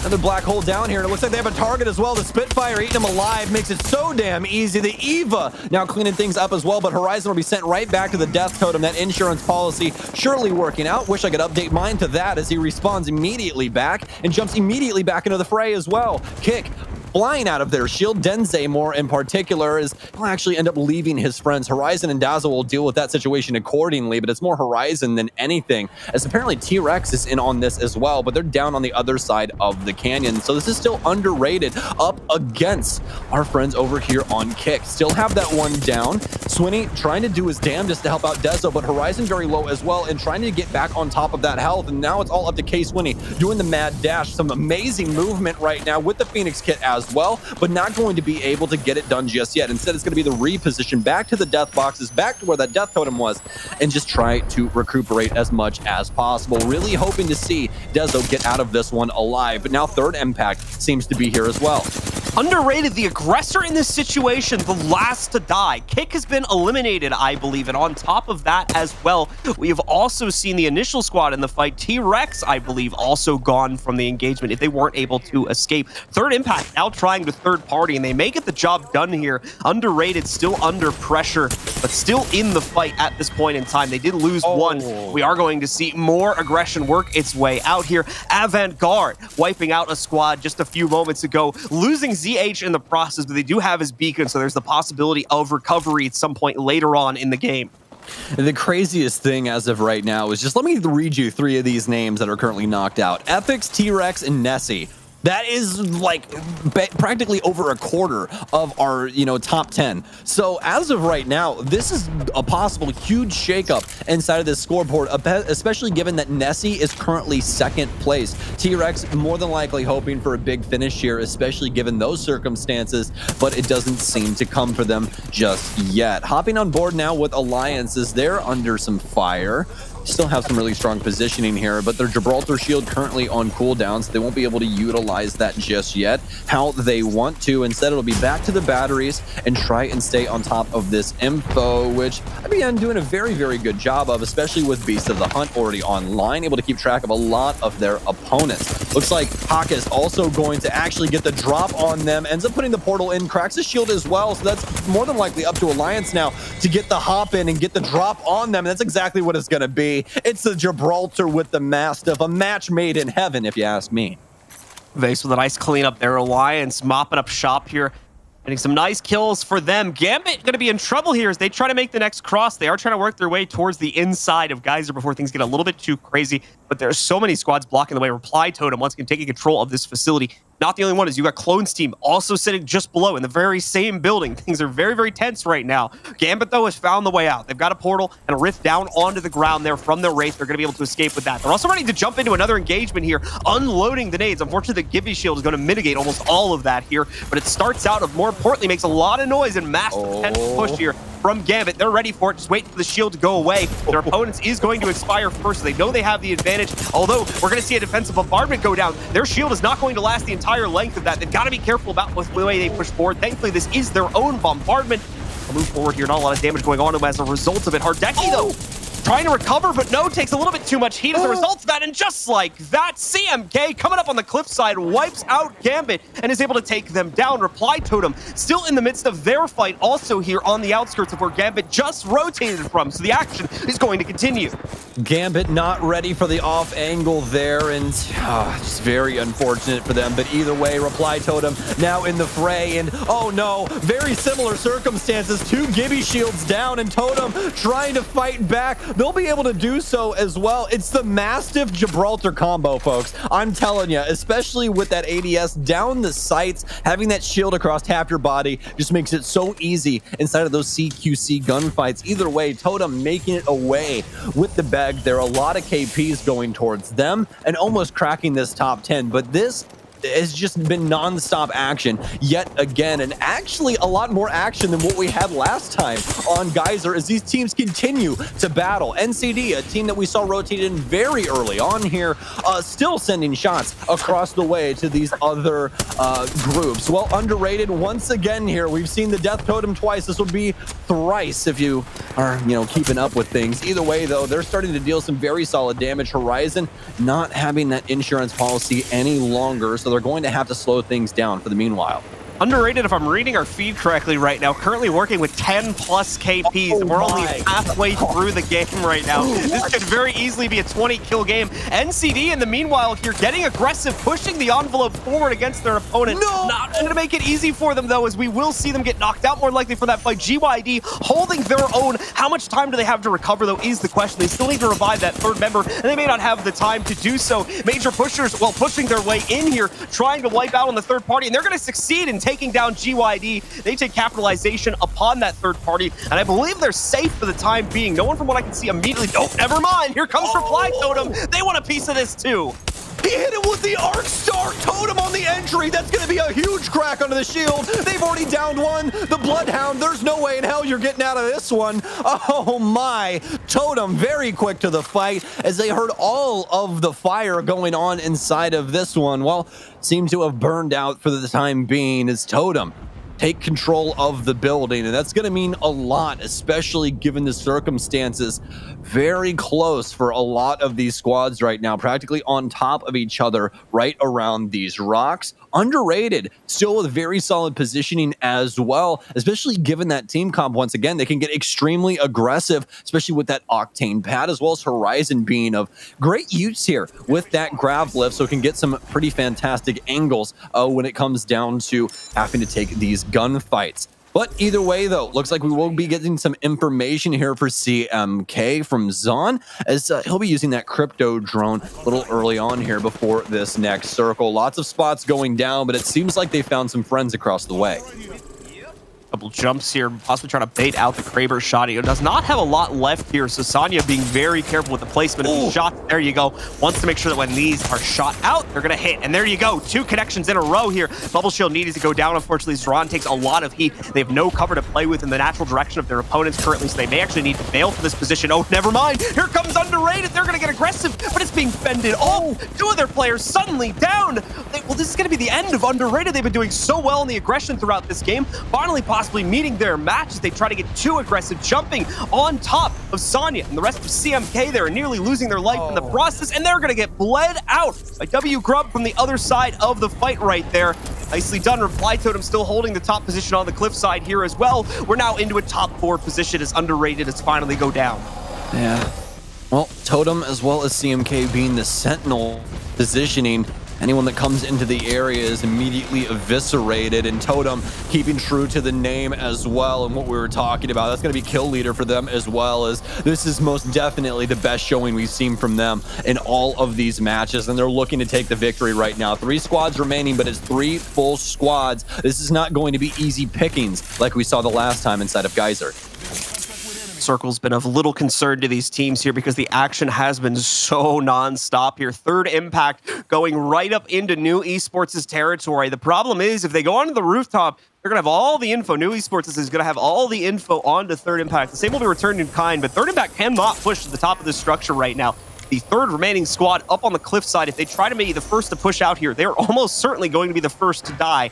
and that is not what they want out of this situation. Want to try and push for second place and obviously the win, if at all possible. Third Impact been quietly moving their way into the top 3 on the inside of this match. As you can see here, only 1 kill onto Balin. Obviously a big difference compared to the last game here where Balin had to survive on his own. To be fair though, Balin in that process wiped out a full squad while solos. That's not to say that this player can't get things done by themselves, but problem's going to be here. They're in an exposed position. Savage has the Kraber, ready to use that. Gets a great down onto Balin there. Fully takes him out with a single shot. More than likely going to be able to revive, but hold on. Is the view model going to peek out far enough here? Another opportunity, but this one's going to miss from Jay Savage. And that leaves only 1 remaining shot in the Kraber. Oh, this is just so very scary in the way that this is going to break. Totem definitely with the optimal positioning, but the true piece of this puzzle that we haven't necessarily figured out just yet is what's going to happen with new esports inside of this building. This is the fold that we're all really concerned with as of right now. They have to eventually leave this area, and they're more than likely going to either roll into Third Impact or immediately get engaged by Totem. You can see Third Impact trying to find some safe harbor as of right now, some calm waters to work with before this ends up going off. They know everyone is more than likely on full armor and everything else, especially given that there's only 9 people remaining. So Third Impact now prepared, but it looks to be the defensive bombardment coming out. Great Gibraltar shield here, and no EMP to get rid of that just yet until now. Finally pops that shield away, and it's going to eliminate half of the shields on Third Impact as well. And Third Impact rotating directly under the rock face. They're going to be able to use the top inside. New actually not having to be too concerned with this either. Third Impact seemingly taking things over. The gas grenade in as well. New is actually inside as well. Totem simply watching things from up top. New Esports, I don't even believe that they're aware they might be able to get this last kill. They'll do it. New Esports walks away with it. Totem seems so calm inside of the Calamity there for just a second, but not able to get the damage done to New Esports. They play that out so perfectly. That's the danger, unfortunately, with letting the circle close up so much there, as it did reignite the possibility for the Octane gas grenade to just completely control that situation. As we saw at the end, it goes right in, completely encompasses the remaining circle of what little there was of it at that point, allowed for them to get some great control, as well as be the last team to kind of jump into that fight. So they had great purview over everything that was going on there. No last-minute surprises being thrown at them or anything of that kind, and they were able to get a nice, clean mop-up on that. But while we do see the victory coming out, the real story is what we saw from Underrated. We were following them quite a bit. The aggression coming out from them, seemingly unmatched by any other team in that lobby. We'll have to see what exactly it led to on the scoreboard, as I believe they got knocked out right around, they got knocked out pretty early, like 7th or 8th place, something like that, if I remember correctly. So didn't make it as far in as they wanted to. Obviously, they got caught trying to move into Geyser itself. Yeah, completely unwavering inside of that aggression as well. But I believe you can say that all about a lot of these teams, especially Totem as well, as they constantly wanted these building fights, playing things out to a T. But the thing about Underrated, especially inside of that engagement that we actually just saw inside of the replays right there, is that we'd only seen them get that aggressive when they had the option of Death Totem. That was the one outlier there, being that they did not use the ultimate. They could not go back to their previous location. And that really seemed to be the straw that broke the camel's back. They did not have any insurance on that situation, ended up losing it because of that. But either way, it looks like the revenge tour for the bottom of the scoreboard is here. Third Impact, New, as well as, well, I can't necessarily pull the last squad from memory right now, but either way, a lot of these squads rebounding in brilliant fashion. All right, ladies and gentlemen, you know the deal. That's going to be the end of that most recent match. We're going to take a short break. When we come back, we got match number 12, as well as the scores updated for you folks. Stick with us. We'll be right back. The chaos continues, ladies and gentlemen, here at the GLL Spring Masters. My name is Blue. Joining me here on the broadcast is Stokes. We just wound up game number 11 out of 16 here in this semifinal. I got to talk just a tad slower. And now we're getting ready to head into game number 12. Last 2 games have been incredibly action-packed, and that's led to some serious shakeups in the rating, as we're about to see here. Reply Totem topping out the charts with 11 kills coming out of that game. Underrated as well there, with only 4 points for placement, but 10 kills puts them in third. New Esports getting second there with 12 placement points, as they actually got the W in the game itself, but only 6 kills, so they get second overall for that game at 18 points. The insane thing about this is that Underrated seemed to be the most aggressive team when it came to KPs, and they still got out-fragged by Reply Totem. Let's see how this updates our scoreboard here. And Nessie, falling down the line, but not very far, although given that they did not get a singular point inside of that last match, Avangard will pass them up for second place, currently at 99 points, well within their right to take first place away from Gambit.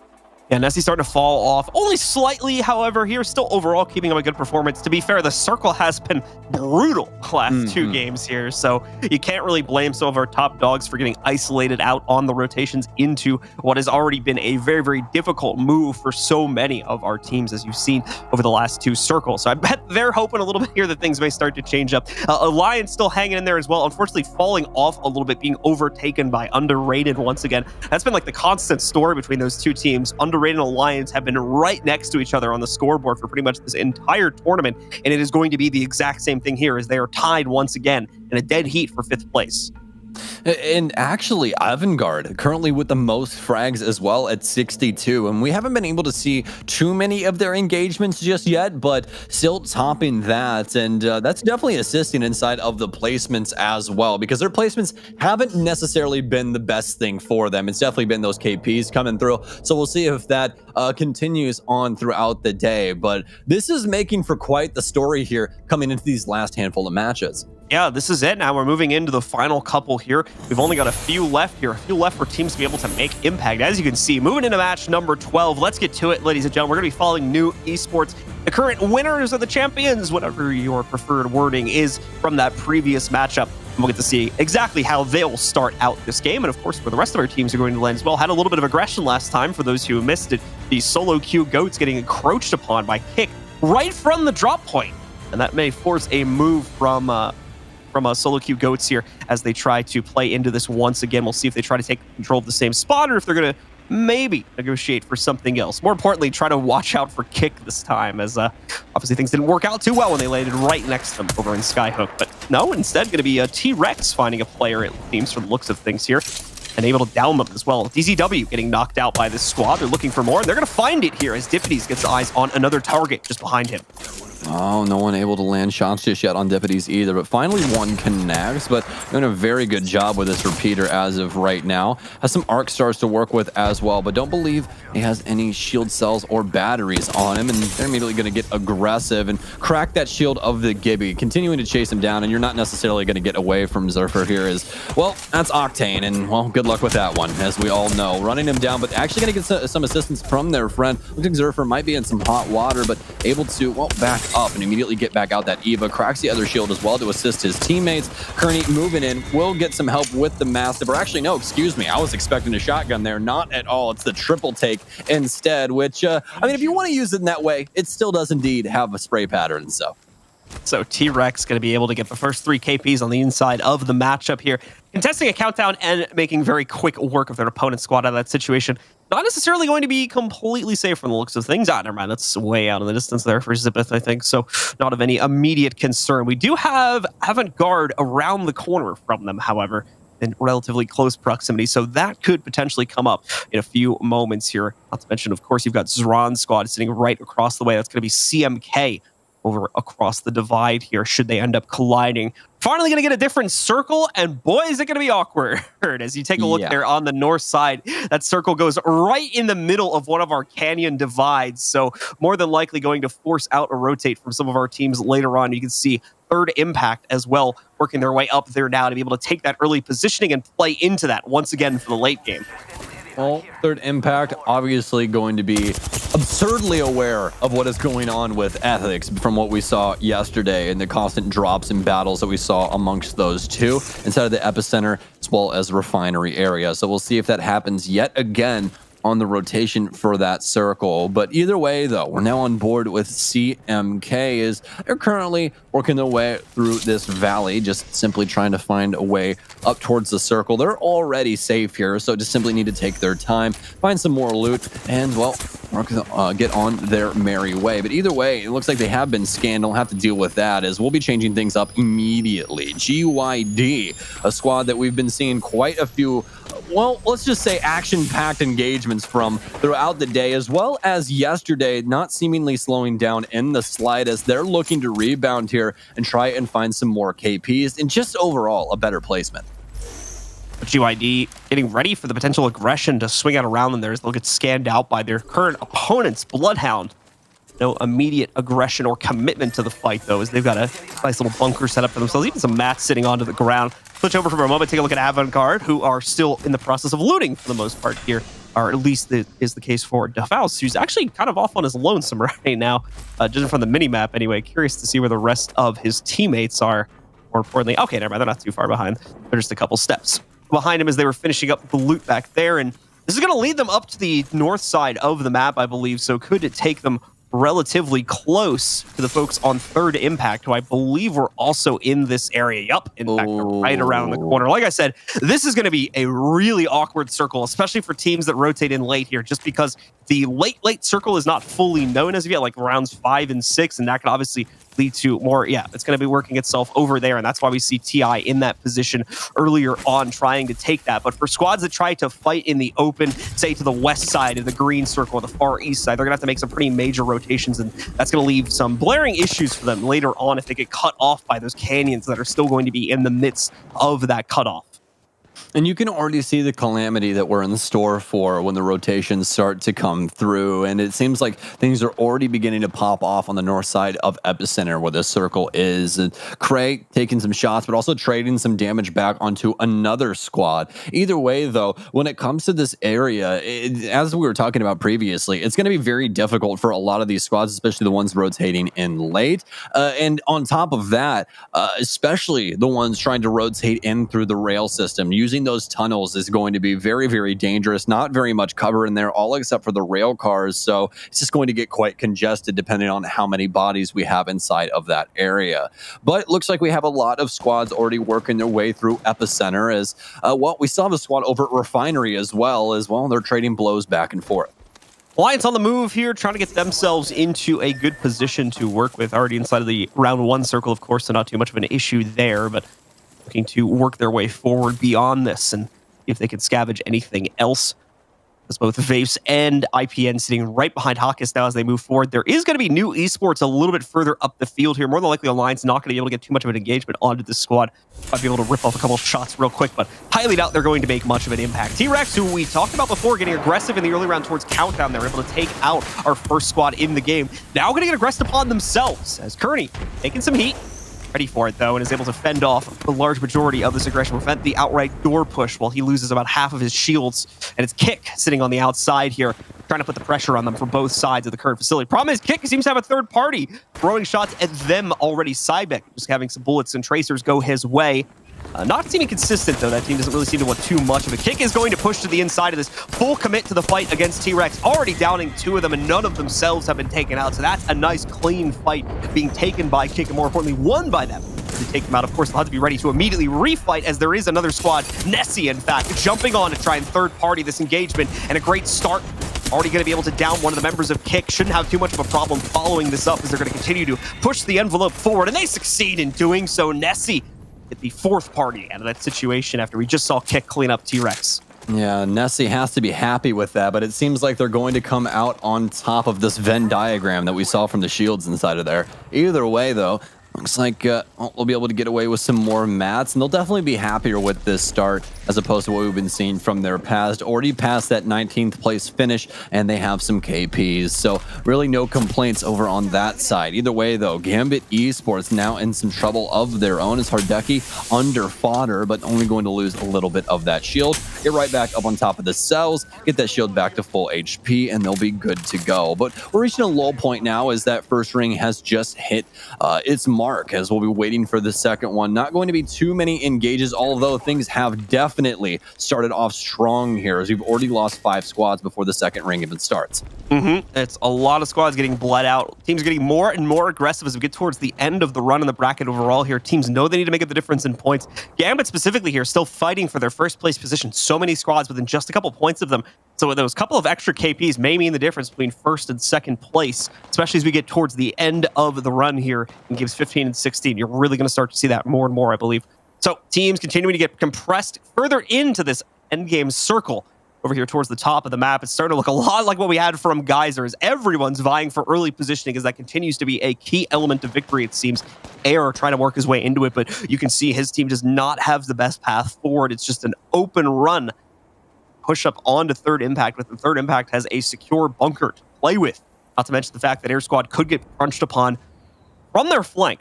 They have to keep a consistent watch onto that too. Gambit has a bit of a run themselves, though, looking at the refinery on the right side there. They've got to work their way past a lot before they're even close to being safe right now. Yeah, you can honestly, what that is the amount of squads that just don't want to deal with a situation that they know is going on inside of the, well, we'll just call it the green section right now, right? No one wants to rotate in there just for the amount of bodies that are currently inside of that area. So you can't exactly blame them. You can see even in like a straight line right above Epicenter as well, there's just so many squads currently trying to fight back and forth and vie for positioning. But as you said, Gambit are eventually going to have to work their way out from this position. They do still have some time in order to do so, though, as we're still a minute out from this next ring move. But the thing is that Refinery obviously on the edge of this circle right now as well. So this is going to make it quite risky if they want to try and hold on until that circle is right at their backs. It looks like we're already going to be having a serious move from Krama here, and the rest of his squad is Cray bearing down on them with a rifle. That defensive bombardment not creating enough space for them, as it looks like MPE will lose their shield, but that shield battery coming in with the assist. Keep in mind that Cray is kind of off on his lonesome now due to the lack of proximity for Air, since Air is still way off in the distance trying to maintain circle control and keep an opportunity open for their team. Alliance just waiting for Nessie to walk by as Mady gets instantly dropped upon trying to make the cross there. The rest of the team pretty far behind as well, and that's only going to be one or two players here left over that, as far as I can tell here. Alliance cleaning up that second one quite easily as well, though they do lose IPN in the process. Graceful will be full killed also to make sure there's no attempt at a revive. Just has to isolate the third player. Oh. Unfortunate for Nessie's, the positioning just wasn't working out for them here. They got caught while all three of them were completely separated. And while there is an opportunity for the last player on Nessie standing to escape and possibly even re-engage right now, yeah, it's not looking like JMW wants the fight. Doesn't have good intel on just how low some of these players might have been. Not to mention the fact that the 1v2 in general is going to be quite dangerous. So JMW is going to fall back here, get the Phoenix kit off, and possibly try to re-engage in a different position.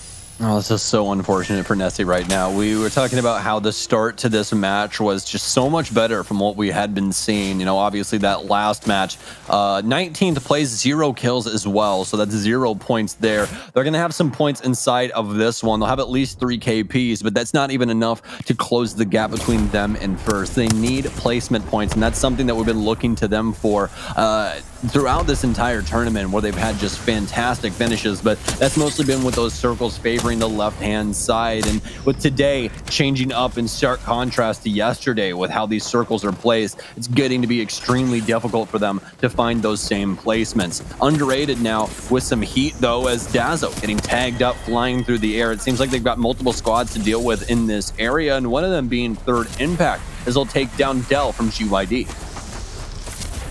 Zaz and the rest of Third Impact here trying to dance around their portals in order to keep themselves in good straits. More importantly, trying to wait out that silence that was thrown on specifically to Jazaz.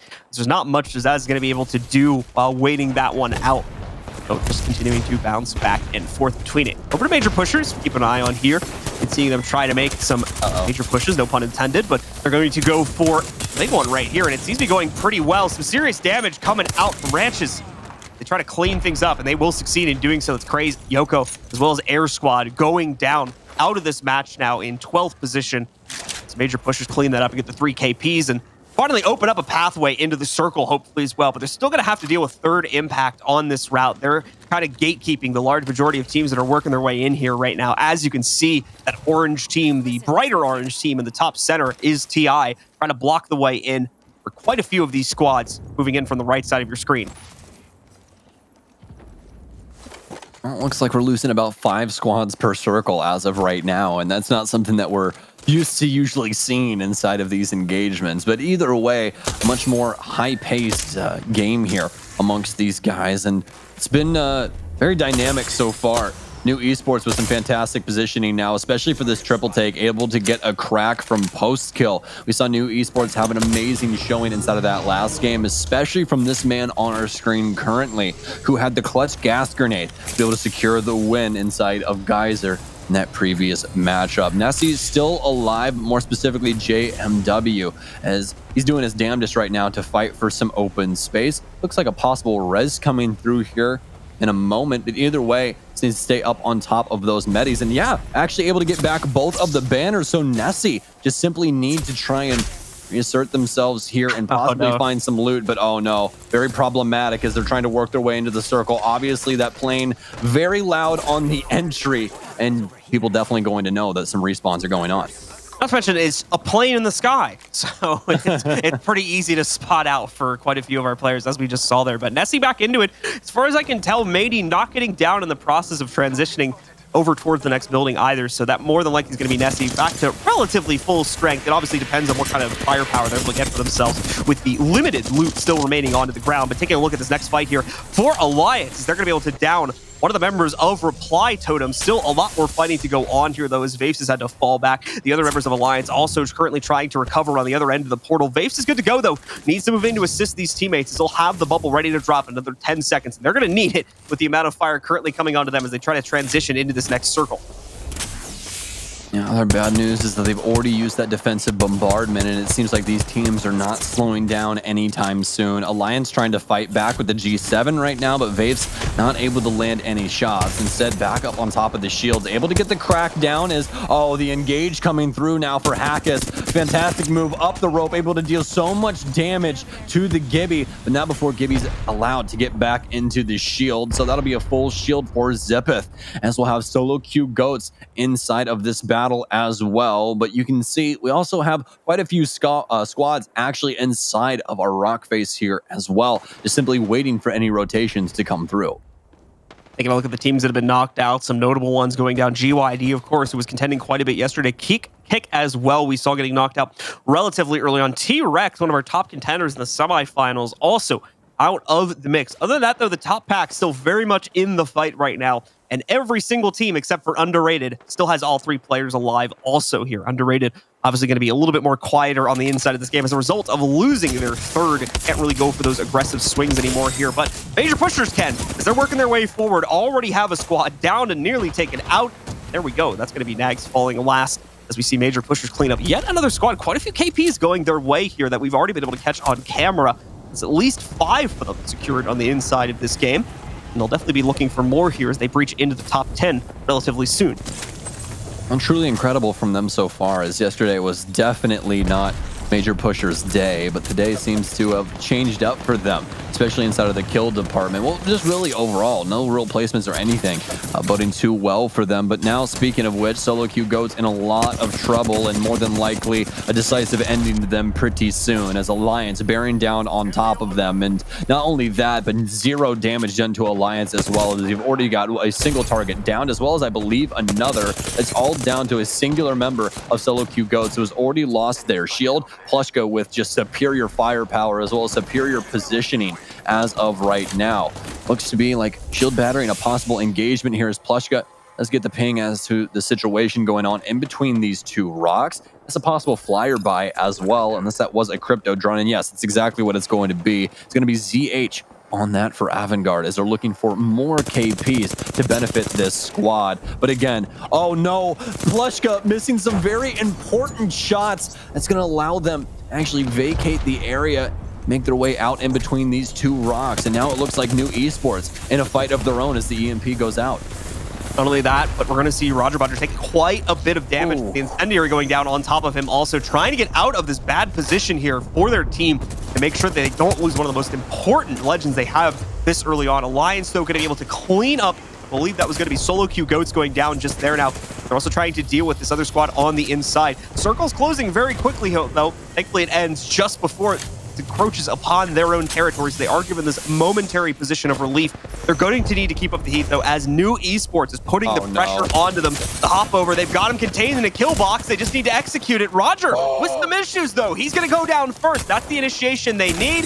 Here comes the Mastiff swing here now from Kershaw as they try to once again pull it off, but the damage coming back out is just too much for them to deal with. Finally, we see New Esports able to turn it around into their favor and eliminate Alliance, but here comes Avantgarde for the third party. Should be an easy cleanup for them. They've got them contained also. All the EMPs in, as well as the Arc Stars. It's purely electric-based battle here for Avantgarde, but they're plugged in as they break all the shields, and oh, the shoe is on the other foot now. Are you trying to use the crate as cover? Well, isn't that funny? Look at all the death boxes as you're dealt with the exact same way as you did to your opponents. Avantgarde dealing taste of their own medicine to New Esports as they'll be eliminated. Avantgarde know this is a game where they can make some very serious impact, and they are not going to waste that opportunity swinging all the squads, John. tunnel. There's 3 squads remaining right now. And everyone is taking a very passive position. It's CMK, Avantgarde, as well as Ply Totem here. Surprisingly enough, third impact somehow got eliminated in the process of all this chaos. They had, in my opinion, the strongest position in the game up until recently. Very surprising to see them not in the top squads for this game here. So let's see who comes out on top of it. CMK looking for their second win. Are there 2 squads both looking for their first here? Let's see who's going to end up getting it, as the circle still has quite a bit of area to work with here. So it's probably going to be some time before the fight is forced. At least one of them, though, seeming to try and put the pressure onto the squad at the lowest point on the ground right now. Keep in mind, it's Avantgarde hiding out in the tunnel. CMK holding the cliff. Our third squad waiting out down below. Perfect vision for Sonya, but he's not able to get the outright down right there. Only the 145. Avantgarde going to dive in the process here, but no, Reply Totem is holding their own. They're going to be able to wipe out Avantgarde, and now it's Reply Totem versus CMK for the title on the inside of this matchup. It's going to explode full out at this point, folks, here. You've got the PK Kraber combo for Sonya also, as he's moving forward with the PK, trying to hunt down these players. All 6 from each squad are still alive here at this point in time. No one having gone down just yet, but CMK is going to be the one to fulfill their destiny and take control of a second win on the inside of this tournament. Oh, this second day so far has just been an absolute treat, John. I mean, CMK finally rebounding. We've already seen them have a great matchup today. Yesterday, having their first victory, but the second day, finding their second, and in brilliant fashion as well. Fantastic positioning throughout this entire game, but it really seems to be the day of the underdog. As of right now, a lot of our top end squads being eliminated very early on and leaving openings, some cracks in the armor for these other squads to slide in and actually get some very important placement points, especially for Avantgarde here. I actually believe that as of right now, Avantgarde in first place, if I'm not mistaken, but either way, CMK making some very broad strokes inside of that game to really rebound and try and crack into that top 3. Now keep in mind, yeah, CMK still close to the top of our pack as well, sitting right around 5th or 6th place the last time I was able to catch them on the leaderboard there. So that type of a win for them, assuming they were able to get quite a few KPs in the process, is going to mean that they're also going to be in a really, really strong position to contend. Once more, adding yet another element to this top pool of players is looking to get the win. This tournament is not assured for anyone and is going to remain contested probably for the remaining number of games we have, because so many teams are so close, and unfortunately we can't seem to find ourselves a consistent winner out of these, which is a good thing, because that means it leaves it up to the performances for each team on a game-to-game basis to see who's going to top this one out. We're going to take a short break, folks, and then when we do come back, we'll have these scores. Very excited to see who's in front now before we get started with Game 13. Stick with it. We'll be back with more for the GLL Masters Spring.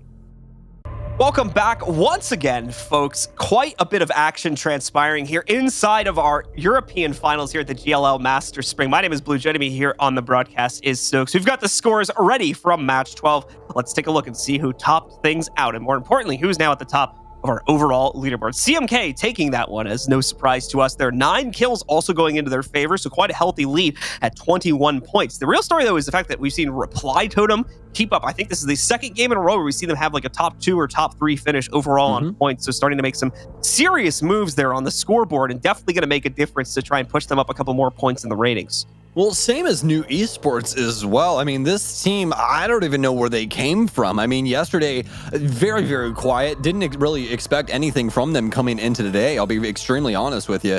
But now rebounding in a major fashion. Fifth place this time, previously winning the last matchup with that caustic play and the nade. So let's check to see who is topping things off now. We got 3 teams over 100 points, but Avant-Garde have finally taken first for the very first time. And this top 10 overall looking quite spicy when it comes down to it. Oh my gosh, look all the way down to 8th. Yeah. This is really shaken up over the last couple of games because so many of our top dogs have been unable to get good positioning early on and have gotten taken out on rotates. You know, this teams like Gambit and whatnot that have been unable to contend. Nessie as well has had a really rough run the past couple of games, so they've been unable to get the points that they have wanted to get. And that's opened up the way for teams like CMK to carve into the top 3. Reply Totem also now in the top 5. Alliance and Underrated also in contention now also. Alliance snuck in with 7 points in that last game too, so they made a pretty notable gain. They're still behind Underrated, unfortunately, actually still tied with them, I should say, as somehow they can't seem to get past them. But either way, they're keeping it very, very close. And what, as you mentioned, Stokes, like the top 8 here right now, realistically, like the top 7 could overtake Avant-Garde, which is the single game going into their favor. Well, yeah, and the funniest thing about that is it's really going to be up to Avant-Garde and what they're able to produce inside of these next matches, because as we've seen from them, they are no stranger to these gunfights. They want the battles, actually, especially out of all of our other squads. So we'll see if they continue that aggression or if we're going to see more of a high placement type of play style. But either way, though, folks, we're into our next match already. Obviously, we have to jump on board with our friends over on CMK as they're able to find their first victory of day 2. CMK looking to try and channel yet another victory into their favor. I believe that would put them in front overall if they were able to negate themselves a 3rd one on the inside of this matchup. Most of our teams only having at most 2 wins so far from the play that we've had between yesterday and today. So we'll see if they can once again find repeat success. But as we move away from them and over to Skyhook, where things have been constantly heating up over the past couple of games, Kick is already trying to get themselves into some trouble, but it seems like Denze is going to be the one that's in trouble as he tries to get the bleeding damage from the Arcstar over to his opponent here. We are going to see very quickly the teammates of Denze move in to save the day, getting revenge for that down, but they're not done just yet. The other teammates working their way forward here as Kick tries to survive the onslaught. More players trying to work their way in against them. That's going to be Zipbeth going down as once again the solo Q Goats and Kick are going to get into a fight before they even have proper guns. And unfortunately, Diff, he is going to be left as the last player standing from this engagement and will have to turn tail and run for the 2nd game in a row. Oh, well, it doesn't look like he's going to be getting away with it as Avant-Garde rotate in. And, well, we were talking about it before. They really enjoy fights. They like these gunfights. They want to try and get these KPs, and well, the third party coming through again, and they like literally Plushka's just walking around with an Eva like a mop and just cleaning up house right now. This is insanity. He's just walking around with corpses on the floor and getting KPs for free because of it. Looking for yet another one here, which I believe will give him kill lead as well as soon as he's able to deal with that. And well, actually no, well, I lied. There you go. Look, I am a little bit better than I thought I was. Yeah, so kill leader going to transfer over to them just by default because they take out the current kill leader and everybody else, for the most part, only having 3 kills to play with. Cyback actually did make it out of here, somehow escaped that onslaught on the inside and is now just trying to loot on the outskirts of Skyhook here, and of course around Trials also, since the solo Q Goats did bypass that in the process of fighting Kick. Well, the problem is that's going to leave Cyback alone here, only with a Gibby to play with also here for the remaining closure of this game. Definitely not going to be able to work his way back to those banners in time with how far he's already gone away from that, and the fact that AVG are probably actively defending that. Let's talk a little bit more about the circle. We're finally going to change things up yet again as we'll be centralized over here at Countdown and Lava Fisher as we get into the late game already. So many of our teams working over their CMK over towards Lava Fisher already, but they're going to have to contend with Nessie if they push too much further, as this is Nessie's natural landing. Yeah, a lot of these teams more than likely aware of that as well, as they have not changed up their landing a single time. So going to be working that Lava Fisher area, but a lot of the squads starting to rotate into our green zone, most notably as of right now, Third Impact, excuse me, as they're working through Countdown, but still have quite a few squads around this area as well that they could possibly deal with. It looks like Balin not necessarily aware of the people bearing down on top of him, as well as an update with major pushers here. A squad that we did not see a single thing from yesterday, but now being the bane of a lot of these top squads' existence, as they've continually found some very high impact KPs that have really made it difficult for a lot of these squads to try and find high placement and continue to hold on to that lead. And that's something that we've been talking about throughout this day. And just like this, yet again, major pushers finding some very important frags, and it's going to be on to Dippities. That's a huge one. See third impact trying to set themselves up. Balin, unfortunately, taking quite a bit of heat from the incendiary, but it does block the way for opponents trying to swing in from the second doorway. Opens up Jazaz's possibility to try to push out here too, but he's going to lose Zeke in the process of trying to get aggressive there. Has to jump down instead. Nearly gets caught mid-scan. Oh. There we go. Able to round it back real quickly. Take out Serdi Polite from one of our straggling squads there and set up a nice victory for third impact to put them in good standings here. Two squads already gone from the fight, and the action is still continuing here as GYD jumping in on the train station over here by Skyhook. They're also going to try to get into a fight.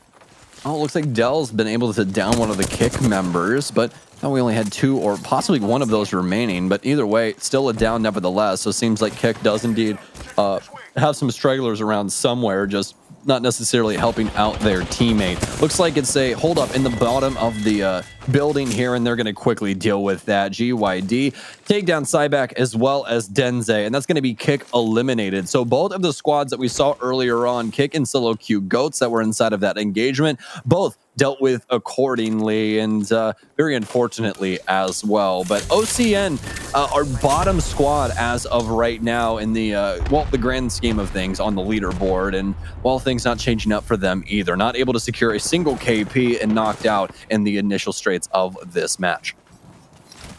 So aside from those squads here, we're back over seeing how exactly the fights are going to transpire. So we do have two more sitting very, very close to each other here, although Badoli's team deciding that it's not worth the potential push and the issues that would come along with that. They do back away from Air's team relatively quickly. You still have the squad for Rubik and friends over on the train yard as well, but that also is not going to see any sort of combat as they're still in the midst of a rotate, working their way very much through the tunnel to try to get towards the circle here. They are not prioritizing taking the fight whatsoever. Gambit, in the meantime, trying to lock on to them, see exactly what they are going to be up to. They're going to be moving in early here, taking some aggression on the inside of this fight, but not able to make serious impact as yet. They're in the midst of a fight versus Alliance, too, so we got a real superstar clash going on this early on with only 17 squads left. This would be a real shame if either of them ends up getting eliminated right here. It's because of the potential coming out of these teams, but at the same time, they are vying for that late game circle control this early on, so it makes sense that we see these squads work their way over here. CMK obviously way up on the north side also. Yeah, well, this is going to be Lava Fisher, so that does put forth the question, where is Nessie around this area? Because this is usually where we end up seeing them drop, so obviously had to rotate somewhere, more than likely get an update on that situation later on. But either way, looks like NCD and some problems of their own, but looks like it might be easily dealt with. This fantastic position here from Dolphin, able to deal so much damage to these shields, and might continue the aggression here as that thermite grenade goes out. And yes, it's going to be the pad now as they spring into action. Badoli moving forward now with that flatline as well, still has a shield to be able to play around the shotgun if it's needed, as they're bearing down onto their opponents. Pretty slow moving as of right now, as their opponents are trying to back up and run away from them. But as we know, Dolphin never letting that down without a fight, continuing the onslaught and continuing the damage dealing. But as soon as I say that, only really able to get one bullet to connect at range.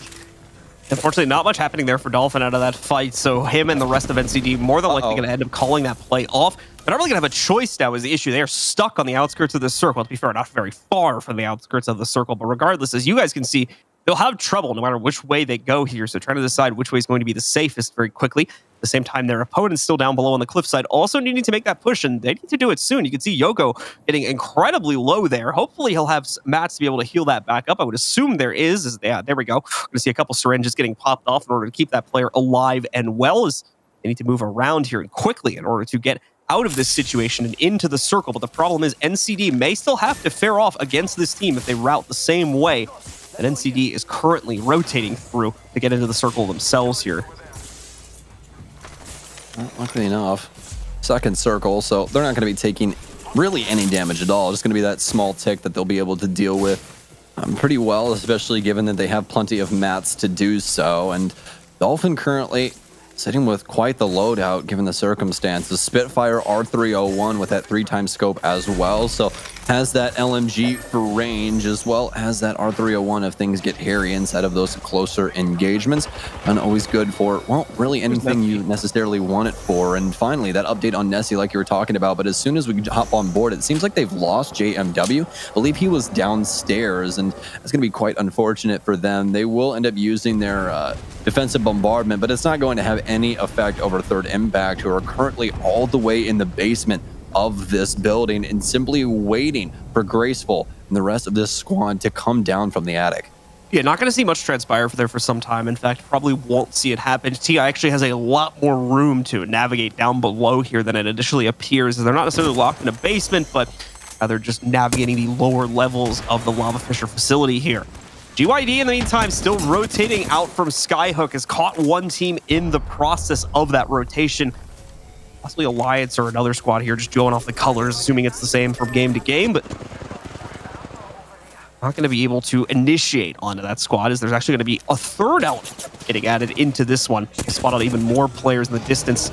Still trying to make a mad dash into the barrier here for round 2, as that's going to be closing in just a moment against these teams. Away from that, Yappers still waiting on the inside of that building too here. PKMK specifically holding the lower floor, or I should say the lower floor stairs, to make sure that the roof team is not trying to jump down on top of them. He's also going to be running the Wingman as well, which we've been seeing some mixed results with, but with that target finder on there, definitely bode well when it comes to some of the engagements. Obviously, highlighting the enemy and making that a little bit easier to track. But either way, going to be holding on to this building for the time being. NCD with a big scan here for Nogs, as he'll get 6 targets in his sights and get a full read as to the situation going on inside of this building. So I'm assuming we are not going to see a single move out of these guys. They want nothing to do with the situation going on in there until somebody more than likely gets down. But it looks to be GYD to make the initial move. They do not want a single thing to do with this situation either, as they might possibly have an engagement come through here. They'll set up the portal immediately, and that'll be a makeshift backup plan if they necessarily need it. GYD primarily setting up a rotation point, as Stokes mentioned there, in order to get out and give themselves a second angle. More importantly, a way to rotate out of this position. They've got to be careful, though. Nearly losing Sir Dell in the process of doing that. Just has a sliver of HP left after the process is complete. And now, even worse, that circle is starting to close in on them. They're actually going to use it in order to wrap out of what's going to become a very chaotic situation very soon here. Here, Rubik's squad now taking control of that building, but not necessarily having it secured. We've got Reply Totem rotating in, and they're not the only ones as well. Oceana, possibly another one of our squads in the midst of that one. Still trying to find their own impact in the midst of this chaos going on just outside Skyhook right now. And there we go, Yappers finally getting engaged upon. Badoli's going to be able to take him down. Yappers, of course, trying to wrap around, but they can't seem to maintain. Too much pressure going on to them. Orange very, very low there on the Wraith. Now Reply Totem going to push in, attempt to clean things up, but no. Their opponents are holding their own out of this fight here, all down to Amaz, who wasn't even in the building at that point, has since jumped out and really doesn't have much of a choice here. Has to completely give up the position. Yappers try to poke back in at the same time here. They're also having their own set of issues due to them getting ripped pretty heavily just a few seconds ago, and at least in Orange's case, not able to fully recover just as of yet. More importantly, just buying time for Rubik and PKMK here on Yappers. Well, looks like a misread causing some calamity inside of the building, especially for NCD here, but they'll be able to get away with at least 2 of them alive. But it's going to be the quick move for quite a few of these squads, as it seems to be they're right across the way from each other, just not necessarily noticing what's going on. And now we have Yappers chasing down a singular target, and it's actually going to be the last player of Totem, Amaz, finally taken down. And that's going to be Yappers with another KP here. And this is what we're talking about. From a lot of these squads that have been showing up today, it seems like they've just been plagued by these early exit from these lower end squads on our leaderboard, obviously, not actually like skill wise or anything like that, but leaderboard wise, taking them out and making the situation that much more difficult, as a lot of these placement points as well as KPs going to these squads that can't necessarily fight for first place. So we do have Yappers with control of that facility now. Also trying to take out Yoko and Cray as they retreat back from that situation, but unfortunately not going to be able to catch them. They will make it over towards Countdown there. So Yappers going to have to try and keep up the pressure if they want those kills, but the problem is they move into there. There's more elements being added into this. They have at least one squad blocking the way of Yoko and Air as they work their way into Countdown. But the good news is for that team is they still have control over a circle. They're going to have to fend off against Yappers, though, as they're now starting to move in from Skyhook. And at the same time, we got GYD moving in from the north down into the circle here also. Underrated in a very, very delicate situation there, too. You can see Dazos had to split off really far from his team in order to make sure that they can hold off against the rotates from the east, while at the same time having to have Horizon in case when you watch out for primarily Alliance, but also any of the other squads on the inside of the Fisher that are going to try and mess with them on that exposed position over by the train tracks. We're going to go over to Disco Boys in the meanwhile here. We're in the midst of a pretty intense fight. Sirius definitely getting an advantage. He's able to crack out his opponent's Gibby. Not able to fully commit to this just as of yet, with the circle slowly encroaching back onto them. Alliance was able to down Kearney from another squad off screen here also, but the Disco Boys, they're focused on the retreat here. I believe they may think that threat they were dealing with just a couple seconds ago may no longer be an issue, as that player may have rotated out to a different position. Yeah, especially with that third circle dealing quite a bit of damage. Major pushers now in an engagement as well from multiple different angles. It looks like they've gotten the drop on a team, as Ranch has the high ground, able to use it accordingly. But currently R99 Prowler, so more than likely going to be using that Prowler for some ranged engagements here. But it's NCD who looks to be more than likely on the receiving end of this, and they'll go for the reposition with the Octane pad.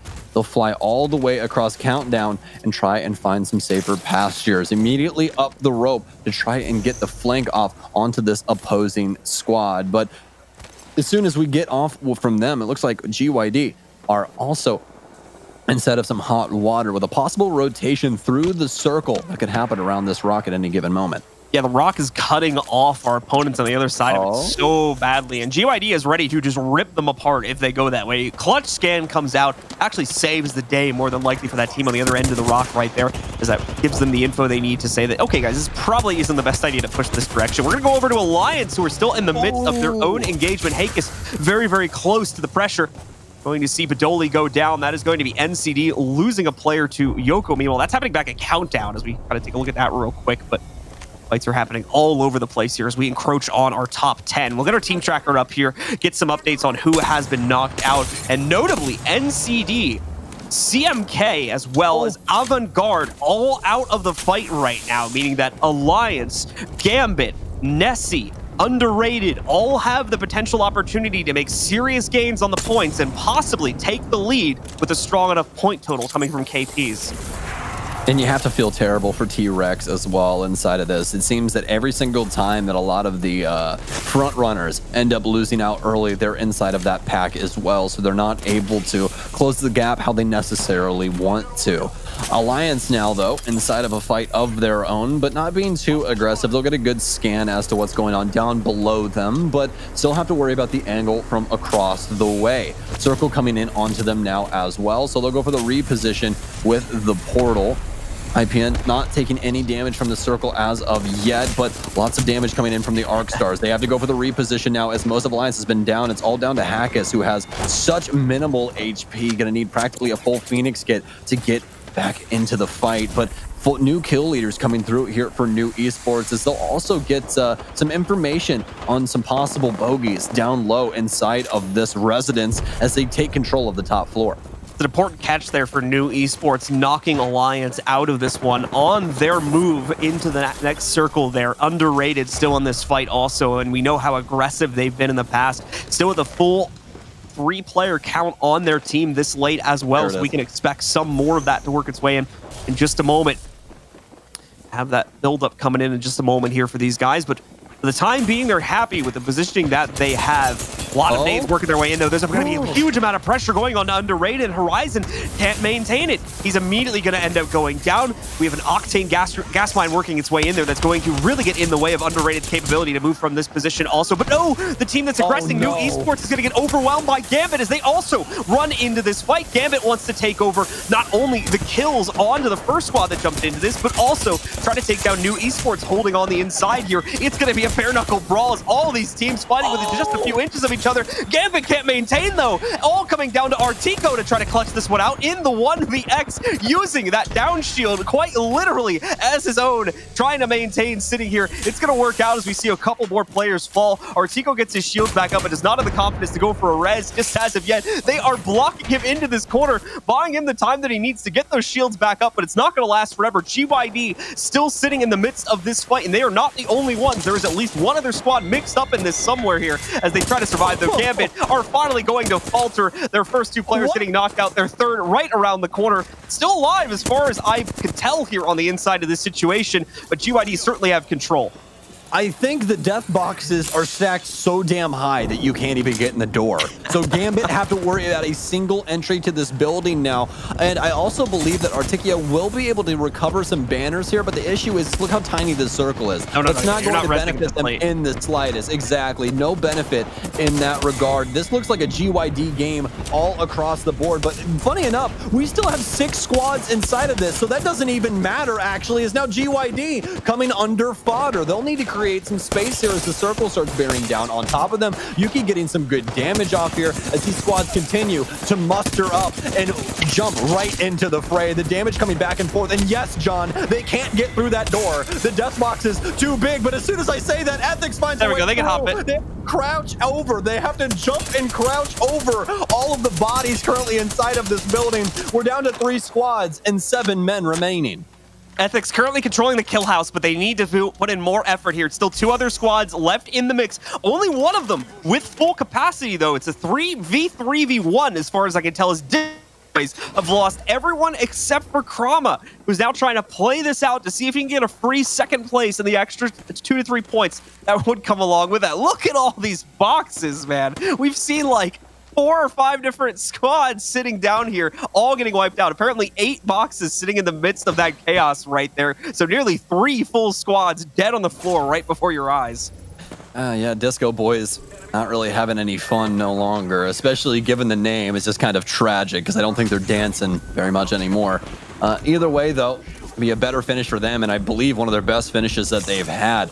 But this is looking to be an Ethics match, especially given how things have, well, broken down so far. To be possibly another full squad that they have to deal with on top of the straggler from Disco Boys, as Ethics now in an engagement inside of the kill house once again, as things seemingly starting to pop off. Air will immediately go for Beast of the Hunt, get those highlights on the enemies as the engagements start to muster. Arcstar still out, but this is still quite slow as they're simply biting for some control. But as soon as that Gibraltar shield goes off, it's all hands on deck for Ethics as they hop immediately inside with their own shield as well. It's a close range engagement, it's a defensive bombardment as well to try and deal the damage as triple impact will be cleaned up. Third impact now gone, and Ethics with a singular one. It's a 1v1. Cray with very low HP. Can he do it with the shotgun? The Eva's gonna run out of ammo soon, and Ethics are able to do it. The Gibraltar combat, Ethics come out on top of, and what a match from them. Disco Boys nearly, quite literally, stealing the game out of the hands of Ethics as we see there Gibby try to make that last-minute desperate play to close out the 1v1. But the Gibby on Ethics just that much better. He's instead able to close out in that engagement and secure the game for Ethics as they're going to take their first win here in the tournament. A crazy shakeup. So many teams involved at that ending fight there. I can't even tell you where our top pack is going to be ending up there. Things were shaking up in a very, very big way, and it was an incredibly chaotic end of the game with somewhere between like 4 to 6 squads dying in that single little 2-story hut at the end of the match. And the insane thing about this is that like the ending to this almost overshadowed how this all began, because you have to remember it was solo queue goats who end up getting taken out initially by Kick, and then Avangard takes out Kick, and then Avangard's down. There's just so many things happening here for our overall storyline that have just made things extremely complicated. And I definitely think that this right here has to be the biggest highlight for me. This house, as you dubbed it, the kill house of this match. I mean, just so much action going down inside of what seems to be, well, a little bit, you know, bigger than a New York apartment. It's like 1,000 square feet of battle going on in here. Just a little outland settlement there for our teams to try and use to fight off an entire army, it seems, of legends trying to work their way back in there for the W at the end of the day. And there's the clutch, nearly the clutch, I should say, from the last remaining member of the Disco Boys hiding out in the midst of that fight. I'm sure the other two squads wondering where the heck that third squad was in that fight, but they did not have time to wait that one out. So quick break coming up here, folks. We're going to get started with match 14 as soon as we come back from it, as well as have our very important update on where the scores stand. Be right back in just a few. Welcome back once again, folks. 3 games left in our final here at the GLL Masters Spring, and the competition could not be closer here. So many of our teams still in contention to be able to take first place at the end of this event. Quite literally, the top 7 teams were possible to take over first place as the start of that last game. Let's see where everybody ended up. We've got the scores first for the game itself. Ethics obviously taking the cake on that one. A 4-way tie, or actually technically speaking, New Esports takes the cake on kills there, but a 4-way tie beyond that for kills as 6-6-6-6 down the first 4 teams there. Ethics, of course, Disco Boys, Third Impact, and Yappers. These are teams we haven't seen much of yet on the top of the scoreboard yet, right? So these are going to be some pretty major gains. Yeah, and that's the thing, right? Like we were talking about inside of the match, is when these, you know, lower end teams are able to have some high place finishes, that's going to be taking a lot of points away from these top end teams. And look at that top 5 right there. I believe every single one of these squads currently on the bottom half of the leaderboard. So let's check it out, folks, and see how this goes and breaks down. Who is our new leader? It's still going to be Avangard by just 2 measly points in front of Gambit Esports. CMK overtaking Nessie as well for 3rd place, but you can see just how damn close this is. All the way down to 8th place now. NCD currently with 91 points.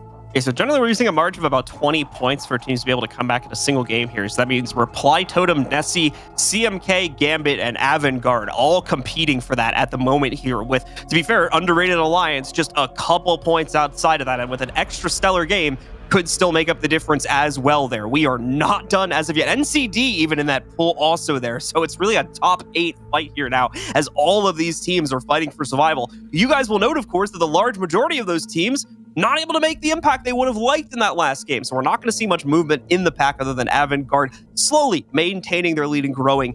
Gambit, of course, moving up into 2nd place as well there with the 114 total. Only 2 points behind Avangard, as I believe Stokes had mentioned. So very, very close here. I mean, I'm ready to get into the next game here because we need to find ourselves another winner. Oh man, I'm so very excited. And actually, the thing to consider the most out of that leaderboard is actually from our last match.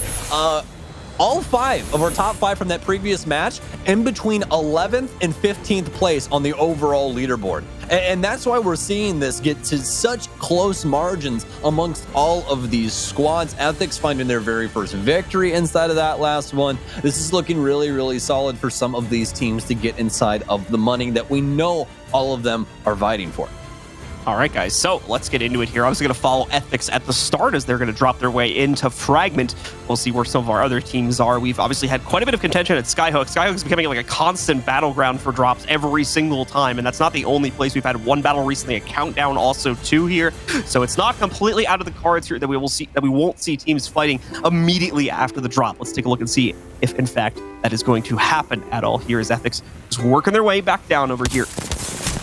And yeah, there we go already. Right, we talked about 2 countdowns. We're going to see the fight between T-Rex and the other squad that's present here. All right, well, T-Rex not having the greatest start to today. Obviously want some higher end finishes so they can attempt to try and get this win here. Either way, though, Zerifert and the rest of the squad Well, not the rest of the squad any longer, actually. In fact, is this Hemlock just not doing the damage necessary to assist. Dippity's already a lot of damage dealt to him, as well as Kearney being down, so don't have access to the Gibraltar shield that could be the saving grace for them in moments like this. Zerfer now down to very minimal HP and doesn't have any shield batteries to work with given the circumstances, so it's going to be down to the med kits and syringes for the last two remaining T-Rex members. So T-Rex trying to survive here against the onslaught from their opponents.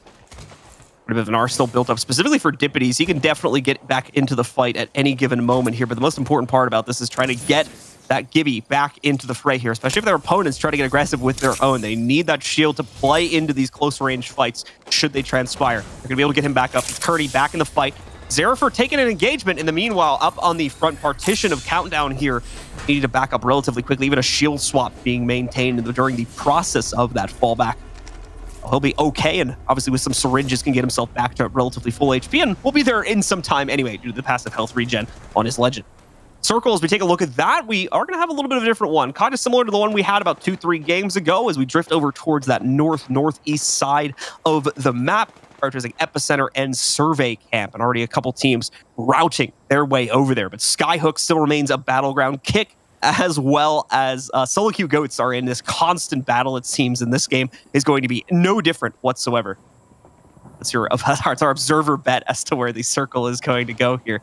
So we'll see if they end up being correct in the late game, as they're going to predict we'll end up by the train tracks up on the north side. Let's see if they're going to end up being right. I think one team actually agrees with them, as it looks like we've got them heading up towards the far north side of the map now. Kick with the right to engage over onto Solo Q Goats, but unfortunately not the damage they were looking for. I think they were hoping to completely down one of these members before jumping to the inside, so now they're going to sit here, wait out the utility, or more importantly, that EMP will help out with it too. In's going to go sideback, but he takes a lot of heat from a nade on the way in. Same can be said for Denze. Both of them losing shields. Denze going down entirely. Solo Q Goats, are they finally going to get revenge here? Seems as though it's the case, as they went out the fight this time against Kick. And Kick trying to do what they did the last time, close out shop on Solo Q Goats, but didn't seem to break that way this time around. Zippeth apparently in yet another gunfight, as we saw some fire going on, but don't necessarily know if this other squad is going to actually engage. But Solo Q Goats will be able to muster quite a bit of materials from inside of Trials. And yeah, they actually do indeed have another squad right on the outside here, so a possible engagement coming through at a moment's notice, but doesn't seem like anything will be popping off just yet. So nice beginning here for Solo Q Goat so far. Definitely going to be able to clean that one up. Obviously, the Skyhook loot that was already sitting on the corpses of the members of that team they just wiped out, they're going to be pretty much for free going onto them too. And then whatever's remaining over in that zone, they can take should they choose to go back there. Problem is you do have Nessie, I believe, in that general direction. So not going to be able to immediately route down over there, as they'll be in the path of that. We're going to go to CMK, who's also in the midst of another fight here. Going to be unfortunately pushed out into this fight a little bit earlier than I think he was ready to be pushed into it for, but regardless, they'll be able to fall back without too much of an issue, re-engage on their own terms at some later point here, just deciding that this tunnel is not worth the heat versus Avant-Garde specifically. Good choice probably in the long run of things, and we'll have to see what they choose to do to make up for that, because at the moment, we are going to see Avant-Garde maintain full control over this tunnel. They'll be able to hold onto that for the foreseeable future, but Alliance, well, now inside of hot water, as they'll be forced to use the Gibraltar shield pretty early on here. Hackus needs to bat back up, and he'll do so, but the EMP through, and we know how damning that can be. Half that shield now removed, but a fantastic defensive bombardment to create some space between them and T-Rex, and that's going to force T-Rex back as well, as they don't necessarily want to chase down Alliance. That's all of a sudden going to be a bad engagement for them, so can't blame them for reeling that back in. And Alliance going to continue to actually leave the premises as well. Don't necessarily want to push forward onto that as of right now. But Yappers inside of an engagement now on top of this building with some off angles here. Some really solid damage coming in from Yappers Wraith. OJ currently dealing some very, very solid blows. But now PKM inside the building with the Eva back and forth out of the shield. Can he get the blood out as well? No. Finally down, as it's all left up to carry Rubik. He left time for Rubik at least to be able to rebound and get back to full HP, so has a chance to jump back into this. Both players still actually alive at this point as well, have not been finished off as of yet by anyone else that's involved in the fight. Epix is being forced to fall back as they've lost Cray, and on top of that, we're going to see Third Impact jump onto them to try and seal the deal. There goes the down into Orienj. Aside from that, Third Impact still with the range here. Is the spray going to be enough from the charge rifle to take out this last straggling player? So close, but unfortunately not getting the job done. So that last member going to be able to make it out of there. I believe that's the last player from Ethics escaping. Oh, Cashera now in an engagement of his own. Still has an EMP as well, but doesn't necessarily need to use it just yet. It seems like they do indeed have a drop on one of these squads, and that crypto drone more than likely going to be worth its weight in gold soon, unless they're able to just do it through sheer firepower. And that looks to be what Roger Bogger's doing as of right now. Beautiful kill from him from across the way, and that's going to be a nice KP going into their back pocket. But quite a few squads still inside of this building, and not only quite a few squads, but I believe that's underrated entering the fray as of right now, as these two squads seemingly existing or coexisting as of right now directly on top of each other. That's going to force new esports out into one of the refineries over there across the way. It does not seem as though Underrated want to try and challenge that just as of yet. They're still aware of the fact that Third Impact also has roof control of the main building here, so they don't want to end up in a sandwich position between themselves and Third Impact, because that would almost certainly lead to the deaths of Underrated. Underrated have been on a tear here in a couple of these games, starting to really breach into the top dog position inside of this tournament here, so they don't want to mess that up with an early elimination, being one of the first 5 squads to get knocked out inside of this game.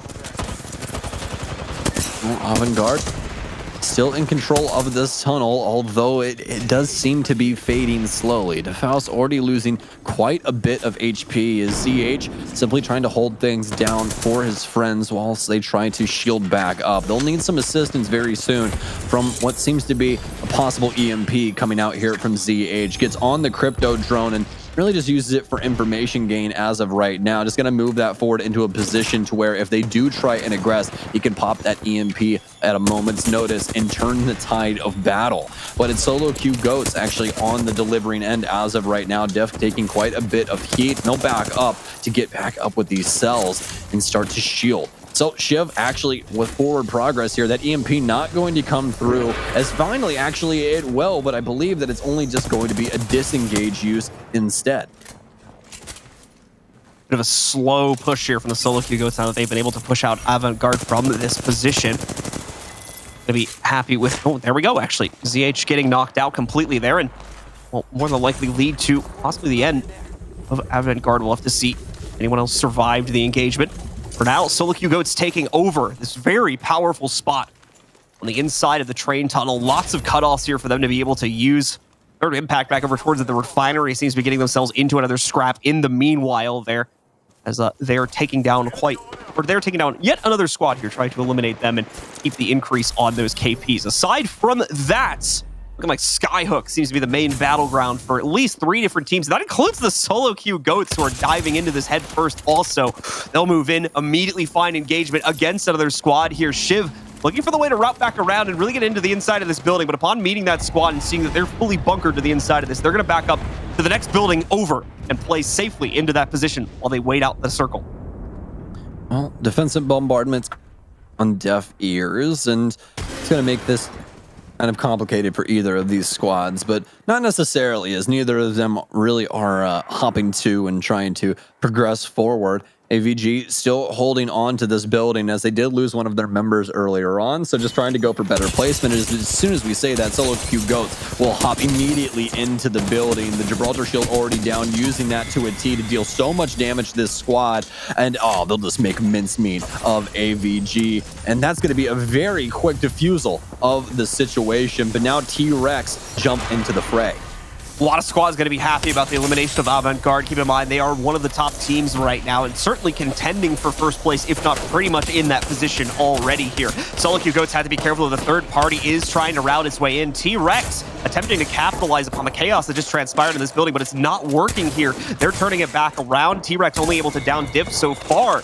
The favor is being returned to in-kind twice. Give now the kill leader inside of the match as well here. They're going to get the opportunity to revive their teammates. Only a couple steps away from the circle, as well as that's starting to close in. It hasn't actually hit them yet, despite what you just saw on the screen. But it will in a moment, however, like we were mentioning, or like I was just mentioning, just a few steps away here, a good 30-second walk, and they're in a perfect position once again. That's assuming, of course, that Alliance doesn't cut them off in the process, as they're now in prime position to specifically knock out solo queue goats, and that's exactly what they're trying to do here. Well, taking the building away from our previous leaders in Avant-Garde, and then immediately backing off T-Rex as well to defend their position. This is looking so solid from solo queue goats right now, especially with the amount of KPs rolling in from those two engagements. But speaking of leads and wanting to try and build them, Alliance now in for some show and possibly an engagement of their own, as Hakas currently clambering up these rocks for a higher position here, seeing if any of these squads will end up rotating out of the buildings from Skyhook. Gatekeeping as of right now, not only to tag some people up, but to possibly get it down and secure the frag that they need. Alliance with a good read as to where one of these squads are currently rotating to. That is actually going to be what looks to be Zippeth, as well as the rest of solo queue goats, who are trying to make a break for the other end of this canyon. But you can see Alliance are doing their damnedest to try and keep that from happening. GYD having some issues against Nessie on the far north side also there. Nessie gatekeeping out GYD. Thankfully, we're still in an early enough circle to where GYD can just kind of eat the damage on the inside, but it's not forever. They are eventually going to leap their way out into the open here, making a serious move right past Nessie. Some good stuff coming out from them, in fact, be able to pull that off. But the problem is they are a shining light in the sky right now, and everybody wants a piece of the action, as we're going to see so many different squads. NCD, even completely separate from this situation, going to be trying to unleash Hellfire onto this team. Even worse, they land directly, as far as I can tell, on top of Third Impact here, so need to be able to engage upon them quickly. Third Impact has purple shields waiting down below. Quick swaps, they're good to go once again, and ready to fend off the aggression currently working its way in from, I believe, still GYD in this fight. Yeah, Third Impact taking their time with this one, and no, you're not wrong at all. Fantastic read of the situation, my man, especially given the circumstances. GYD currently on the outside of this patio section, if you want to call it that. They still need to try and work their way underneath this seemingly metal deck as TI continue to bow in and out of this situation. This is proving to be quite the strong position here for them, but GYD all of a sudden getting eviscerated. Don't necessarily know what happened there, but Yuki will at least get the reposition, but it seems like a multi-angle fight going down now that they weren't necessarily ready for. They'll get the reposition for Dell, but are they actually going to be able to get the res? It doesn't seemingly look to be the case. Although Yuki will be able to get this death box and actually get some damage off onto the squad underneath as well. But now Yuki simply playing for placement right now for GYD, as well, we're also going to have Underrated across the way as well that could hop into this battle at a moment's notice. Yeah, pretty much just waiting for the finishing of the fight, I think, here. But if they're smart, they're going to probably choose to bypass this immediate re-engagement just because TI's had such solid control over it. It's been a lot of up and down in the inside of this fight here, so they know that more than likely Third Impact has been sitting in a pretty confident position. Regardless, though, the squad up on the cliffs, I don't have a positive idea on who that is just as of yet, but there is a third squad up on the cliffs still trying to cause problems against Third Impact here, who has now finally finished the job on wiping out GYD, aggressing onto their position. GYD, of course, not much of a choice from that situation, trapped on the outskirts of the circle, had been gate-kept by another team playing up on the north side there. Nessie, I believe that was here, and unfortunately did not allow them to go through normally, so they had to go for the redeploy. But at the end of the day, did not end up giving the position they needed. Gambit kind of cleaning up shop here against Alliance, down and out two of their players. And it's really just Hardeki out in the open also. So that will give Alliance an opportunity to rebound, if only slightly. As all of a sudden, we're going to see the jump come in from solo queue goats, ruining the potential revive right there, finishing off those two players. The third not getting down. Hakus, I believe, did make it out of that chaos, but now is going to be solo for the rest of this game.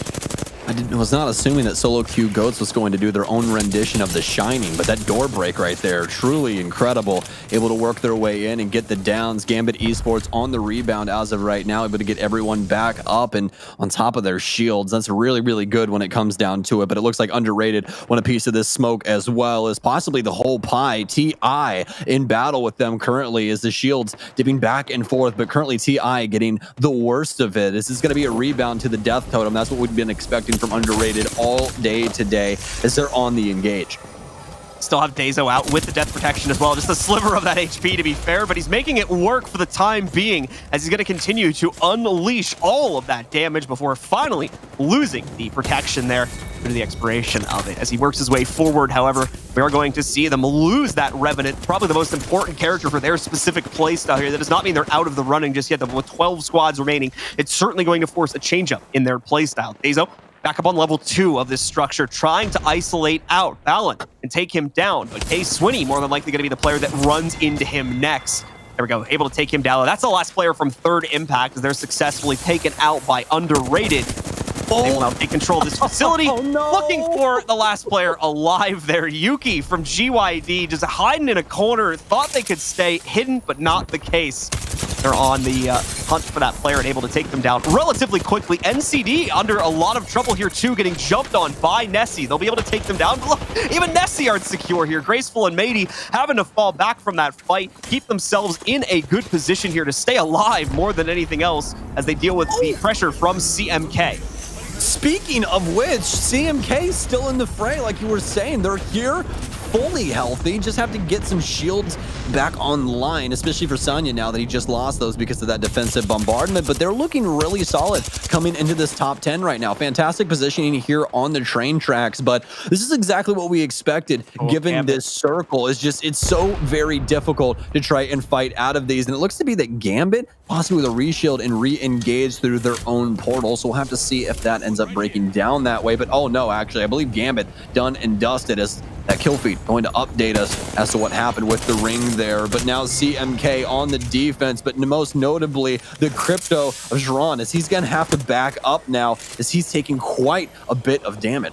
Nessie's out now as well with those most recent eliminations. So is Gambit due to dying in the circle. Solo Q Goats still contending on the inside of this match, but possibly not for much longer here. Shiv with such low HP. He's got the possibility for a clutch. Trying to play around the shield, but it's not going to happen. Major Pushers beats them out on the inside of that fight. They've got to recover very quickly here. Fido only has a sliver of HP remaining. The same will be true for Ranches and Rex when they get them both back up.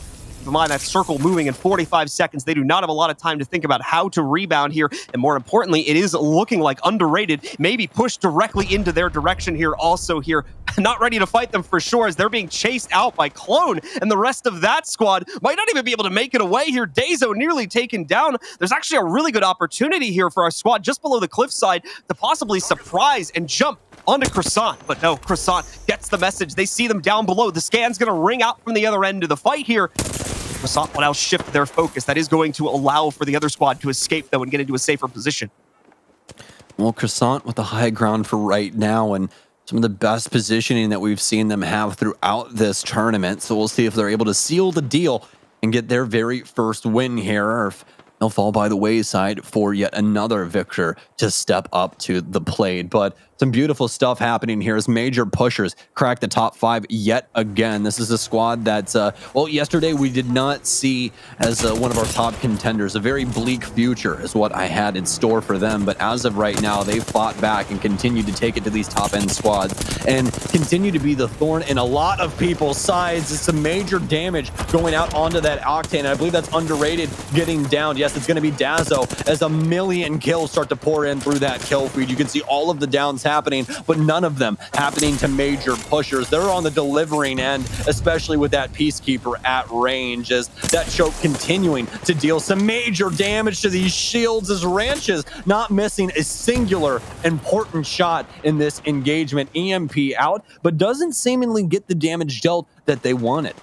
New Esports with some problems here now. Roger able to rebound back to full health, but Kashera also needing to find a way to push back to the inside. CMK going to get jumped on here in the meanwhile by Major Pushers. Might be the end of them on the inside of this engagement as they can't seem to maintain. Too much pressure building up against them. They're trying to turn it back around, but 2 of them have already gone down. There you go. CMK out of the fight. We're into the top 3 here as Major Pushers take the cake on the inside of it. But the problem is there's an immediate rebound coming back out from New Esports, tearing them apart with this Eva. A quick switch to the R301 to try to finish off the job. Ranch is going to fall most recently here. They'll continue to clean it up in the top 2, but hold on, we're not done just yet. Everything falls to Kashera, and he's not going to be able to get it done. Major Pushers come back instead, and they take the map.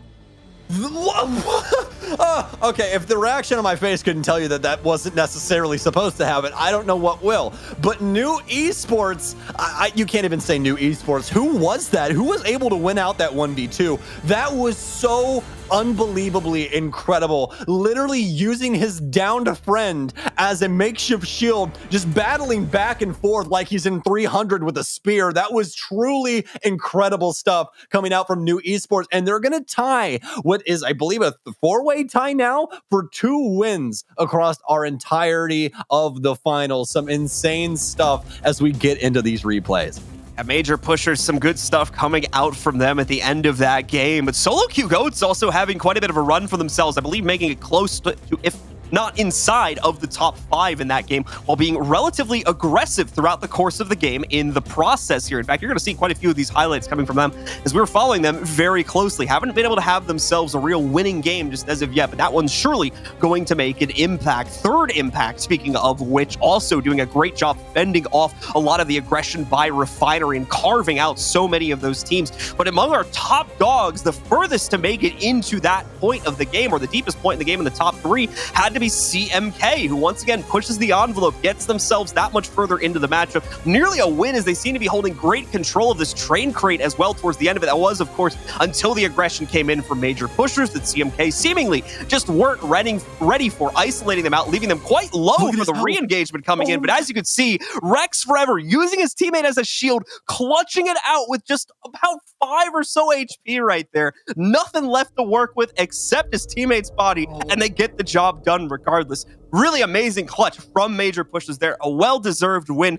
We're going to have to take a short break, ladies and gentlemen. When we do come back, we've got the first of our 2 remaining games, as well as an update on the scores.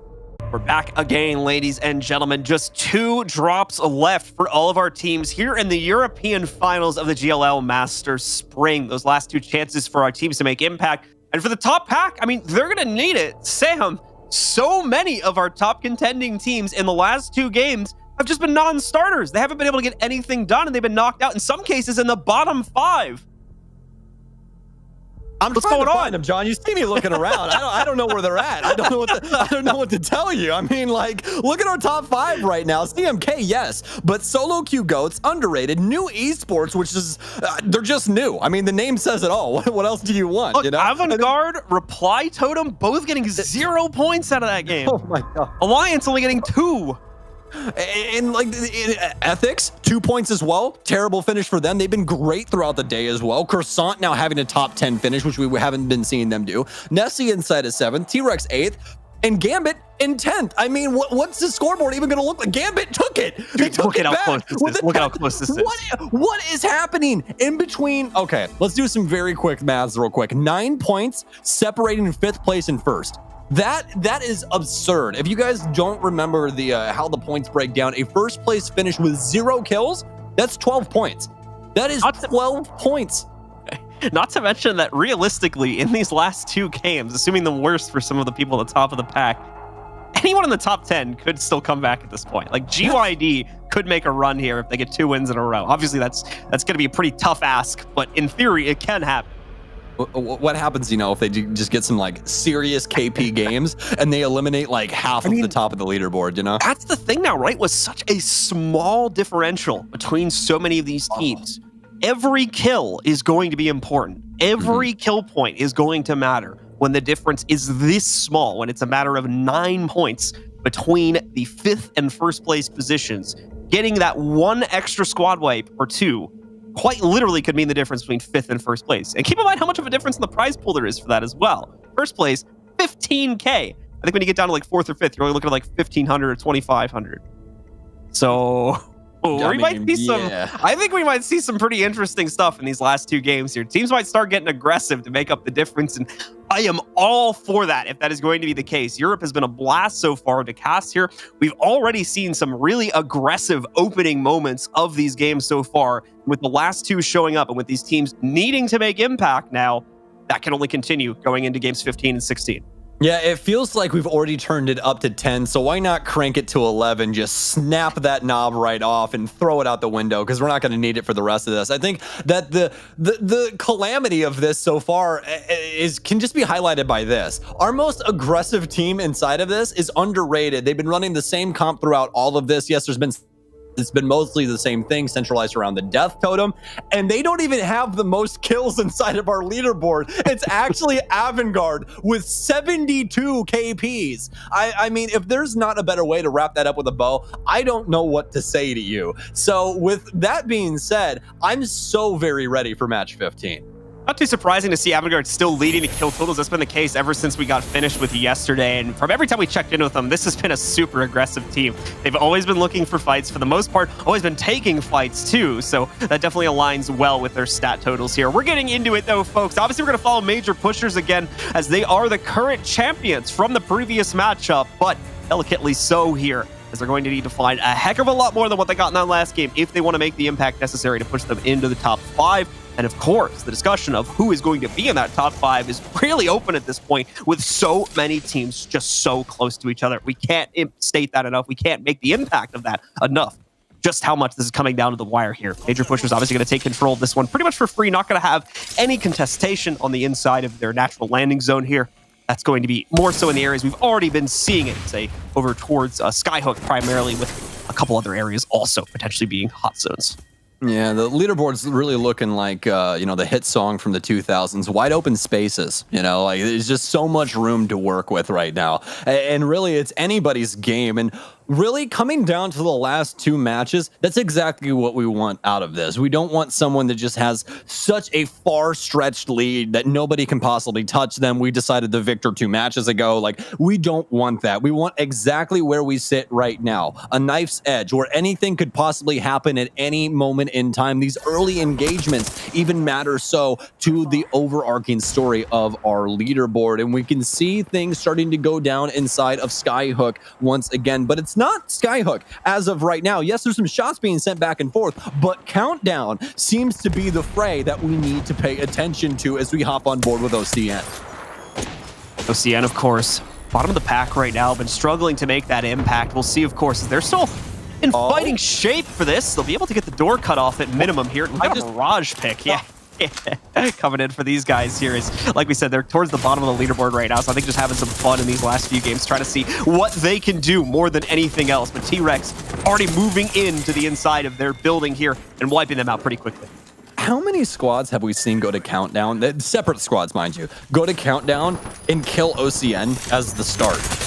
I think that's like the 4th or 5th time that we've seen that happen. And now Solo Q Goat's in some hot water as well, as Shiv taking so much damage, trying to catch up to his twin brother, but his twin seems to be better in the engagement. But oh no, it's not the other one's Bloodhound either, as Avangard doesn't even have one. So they'll take down both of the Bloodhounds and send them both off to whatever they pray for. Avangard now seemingly ahead inside of the KPs. They're trying their damnedest to stay alive, simply because of how that leaderboard is starting to break down.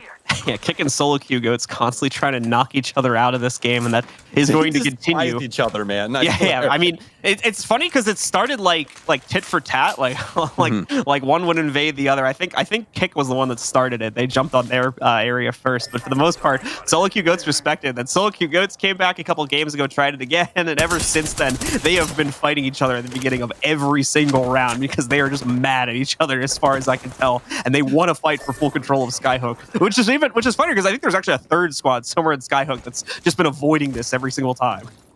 Yeah, it seems that they always have a squad that lands a little bit more north than the rest of them do, and they're trying to take an engagement right around like that bottom left area of Skyhook, mostly that big building that we've been seeing a lot of combat inside of. But either way, though, getting some updates on one of our new fan favorites, more than likely, New Esports, is they've been having quite the showing so far today and looking to make that continue on, as they've got quite a few squads currently around them. Gambit across the way, as well as Roger Bogger. The rest of his squad still remaining quite close here to the squad. Still have Gambit possibly on an entry at a moment's notice, but I don't necessarily know that if New Esports are aware of the squad that is currently below them as well. Well, now they are.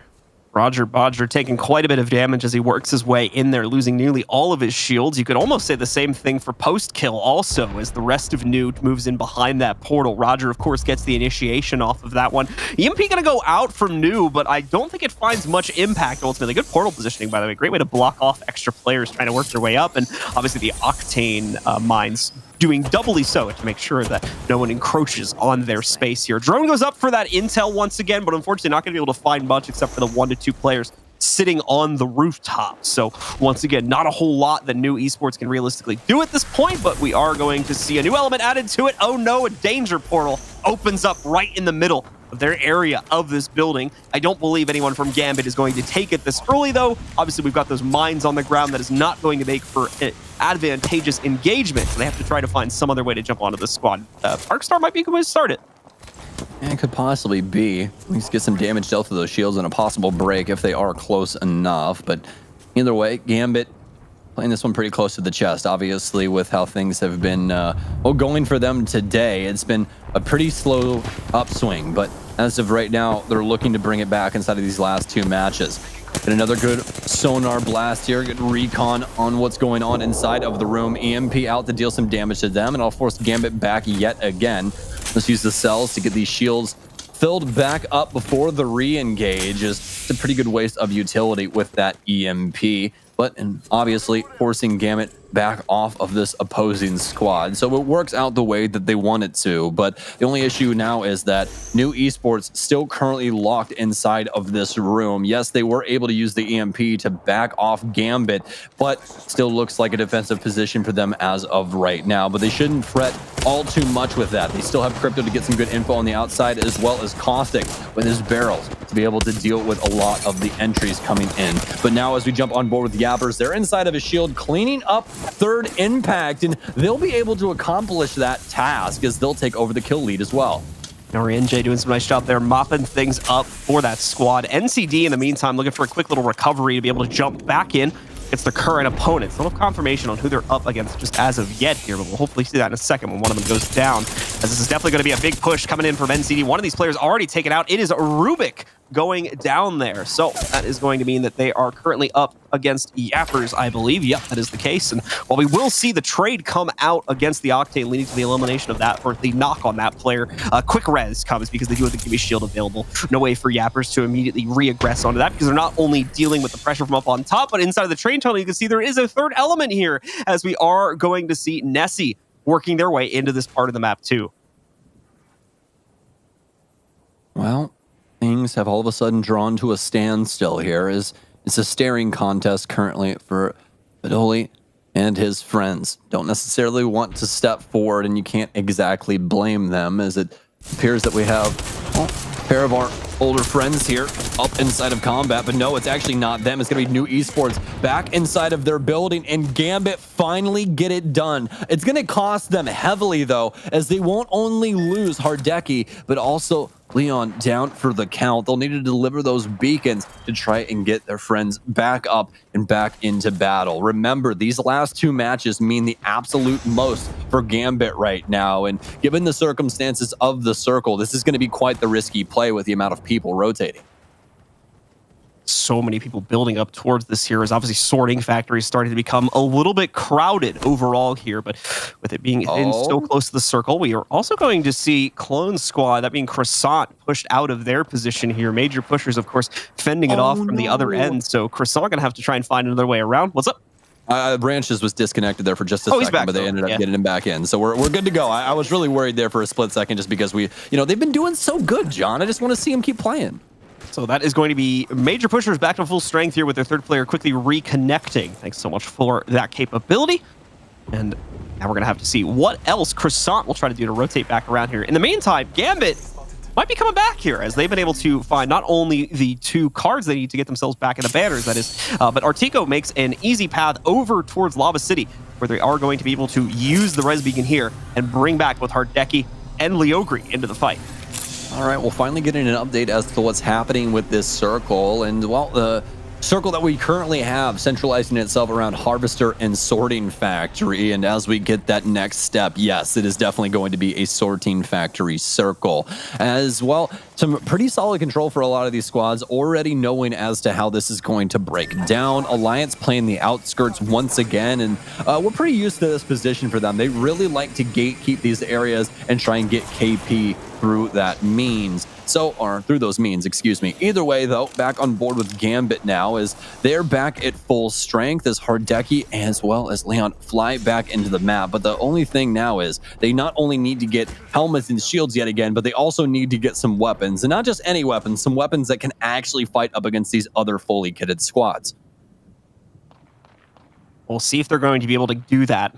Primarily working with just white shields right now. Artico's been able to navigate himself towards a blue pickup at least, but keep in mind, not really any cells or batteries going to be usable here for Gambit. They're actually heading right back to the same position they just got wiped out from as well, so let's be cautious about that, especially if we're going to try and retake the same exact position. But as we shift away from that, over to GYD, specifically the D in that GYD, it's pushed forward here and is looking to hold off any of the swings from the other squad they're currently up against here.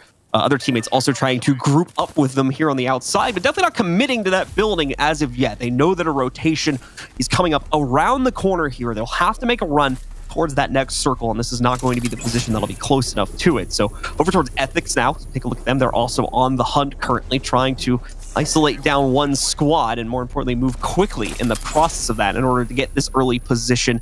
Make sure they're not going to be cut off by anyone as they round the corner here. They'll be safe in doing so, but as soon as they wrap to the outside of this, that's when they'll more than likely run into issues. As I think they just realized on sound, but also hearing that other squad in the distance too, I think they are getting prepared for them in the event they also need to crunch this direction. So Yoko and the rest of this team going to play for the cutoff, it looks like. And this is going to be Ethics, which we've seen a lot of back and forth from throughout this tournament. Definitely a better showing as of today. They were a pretty low finishing squad yesterday, but rebounding, able to get their first win today as well, and starting to try and fight for that money, but still a long road ahead of them. Obviously not wanting to give it up inside of our penultimate match here, second to last, as we hop back on board with NCD. Badoli staying up top as doesn't want to try and take any heat inside of this fray just yet. It's going to be Dolphin that hops in initially, but needs to get these shields back up.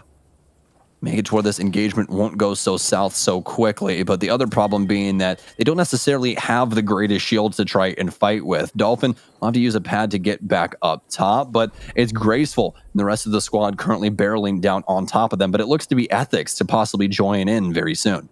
Yeah, Ethics swinging in very quickly here. They do find an open path in order to get themselves into the sorting facility itself. They'll have to be cautious, though, because Nessie is on their backside, probably going to take the same path they did.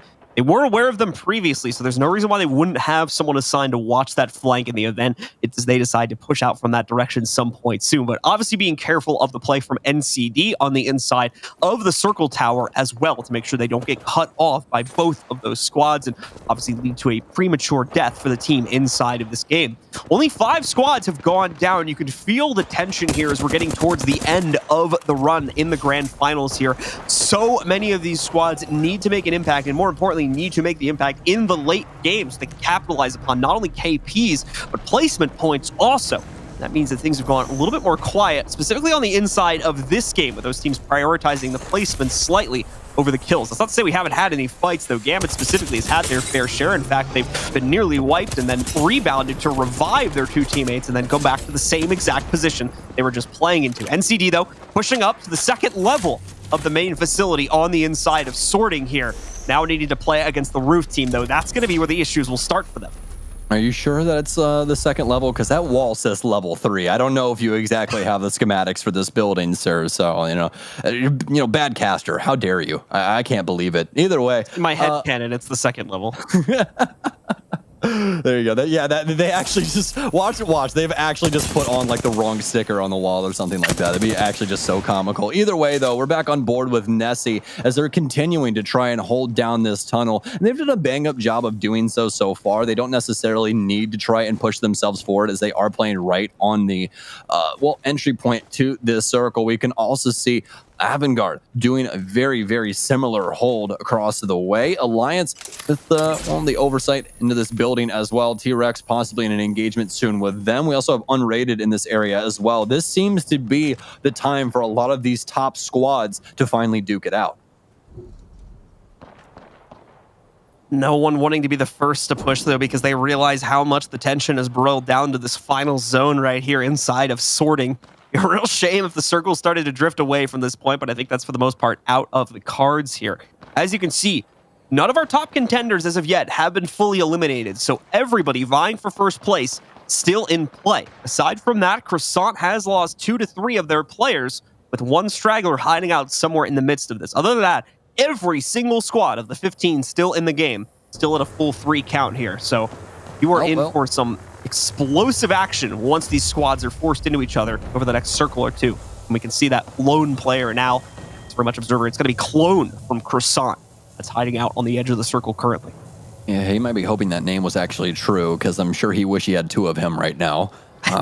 Well, going to be down to the 1v, whatever you want to say. 1v42, if you actually want to put it into proper, context there. But either way, it's just going to be the hiding game for them as they're trying to scavenge for replacement points or a possible straggling KP anywhere across this last handful of zones. But we've gotten down quite drastically inside of these circles. The current circle holding everyone with inside of Sorting Factory, but it's going to be a forceful move quite soon that's going to force everyone to evacuate the area and be forced to more of a northwest circle here in a couple of moments. GYD with some fantastic engagement so far. Obviously not having the Gibby shield to play with. This is going to be quite damning if it goes south, and it looks to have went south for the D inside of that lineup. Dell going to get picked back up, while luckily enough the Gibraltar, still having that shield, and Yuki playing so very well in close quarters with the Eva will get the down necessary, but no,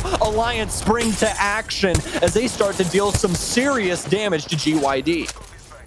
Alliance ready to finish off the remaining stragglers on the squad down below, but they are also being careful. As you can see, they've kept Vipes up on a high ground position, only using this portal to swing in and get aggressive. They do notice that there's another player on high ground against their current position, so they are going to back away from that to make sure they don't end up overcommitting. Like I said, right now, placements matter so much, at least until we get down to that top 10 or top 5 here. So teams are not necessarily getting incredibly frag hungry right now, just because that top of the pack group is looking to secure a solid lead coming out of this game. With the standings being so close, if only one of those teams nets like a 20-plus point game here, they are going to shoot in front of the rest of the pack here, and for the most part, have a secured scoreline. But it's not looking like it's going to be the case with so many of these teams making it so deep in. You got to give credit to GYD here, by the way. They've been surviving an onslaught for the last 2 to 3 minutes now. A good 2 to 3 squads trying to take them out, and no one has been able to do it despite multiple members of this team going down and pressure from the circle still broiling in. This could be the end of them, though, as they've got to make a big move here. NCD already trying to catch them off, but NCD also in the process of moving through sorting facility.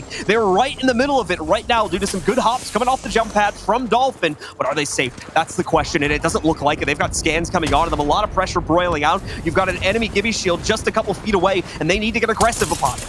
So much cover to work with, but NCD out in open water right now and dealing some serious damage to the horizon up top, but definitely don't have the high ground when it comes down to it. This crane position could mean their demise if the damage is properly dealt. Drone detection now for NCD as, well, hellfire starts to rain down upon them, and you can see how Sorting Factory is starting to play out. There's so many squads around this area. The last update we got was 13 squads currently still alive, and they're mostly centralized around the entirety of Sorting Factory. As soon as this next circle pops off in 57 seconds, I can't even tell you what's about to happen. There's about to be some insane things going on amongst these squads. They're still sending shots back and forth, just trying to deal some damage and really drain down the mats of these opposing squads. But as of right now, Alliance with a pretty strong position given the circumstances. I'm just going to continue to move down on the circle, though, and more importantly, the safety of the current positions for the large majority of the lobby is going to fade away as that next circle gets ready to close in at any moment here. We've got so much building up here, and it's all going to blow up in a second. Another powder keg for us to see out before us. Avantgarde, as you can see there on the corner, still in this fight as well.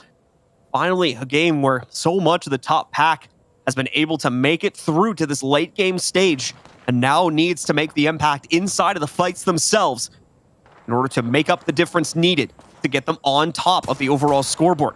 We see Nessie, Mady specifically being forced into the open here, also being chased by another player. Mady just trying to stay alive specifically for Nessie and keep that squad in contention here. And they're not the only ones fighting off a push right now here. We can see Badoli and the rest of NCD being forced into the next fight. Here we go, folks. Defensive bombardment going down, and it's doing a lot of damage. CMK suffering the worst from it right now, as far as we can tell, as they're going to lose their own Gibby. That's Sanya going down. We'll switch real quickly over to Ethics now and watch them. Air's been able to escape the onslaught at range, but his teammates are not.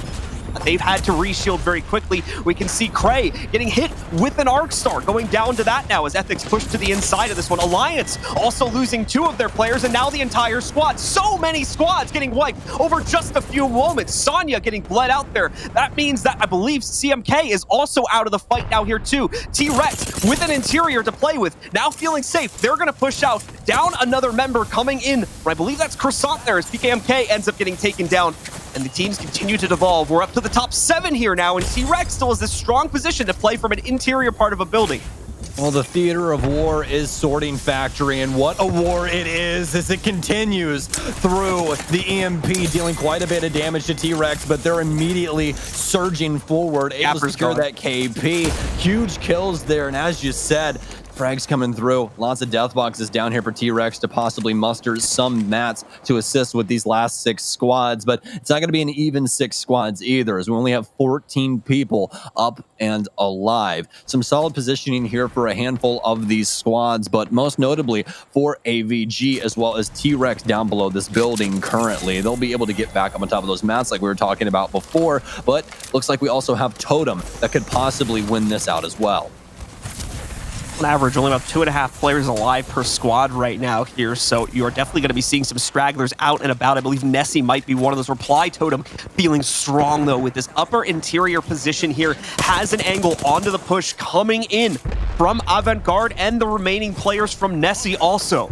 So great positioning here for these players. They just have to be careful not to get caught up by T-Rex, who's sitting directly under them, watching out for this play. Nessie, as I correct myself, they're actually at full strength here as they've made a push forward towards the inside, but they still have to deal with T-Rex and the others. They'll see that there's a squad down below. I believe that's Avantgarde that's going to be fending them off and potentially lurking in late against them, and in fact it is. You can see Clone still hiding out also there for Croissant, down in the midst of just the edge of that circle. He's been able to survive for so long, but might have finally met his match against AVG.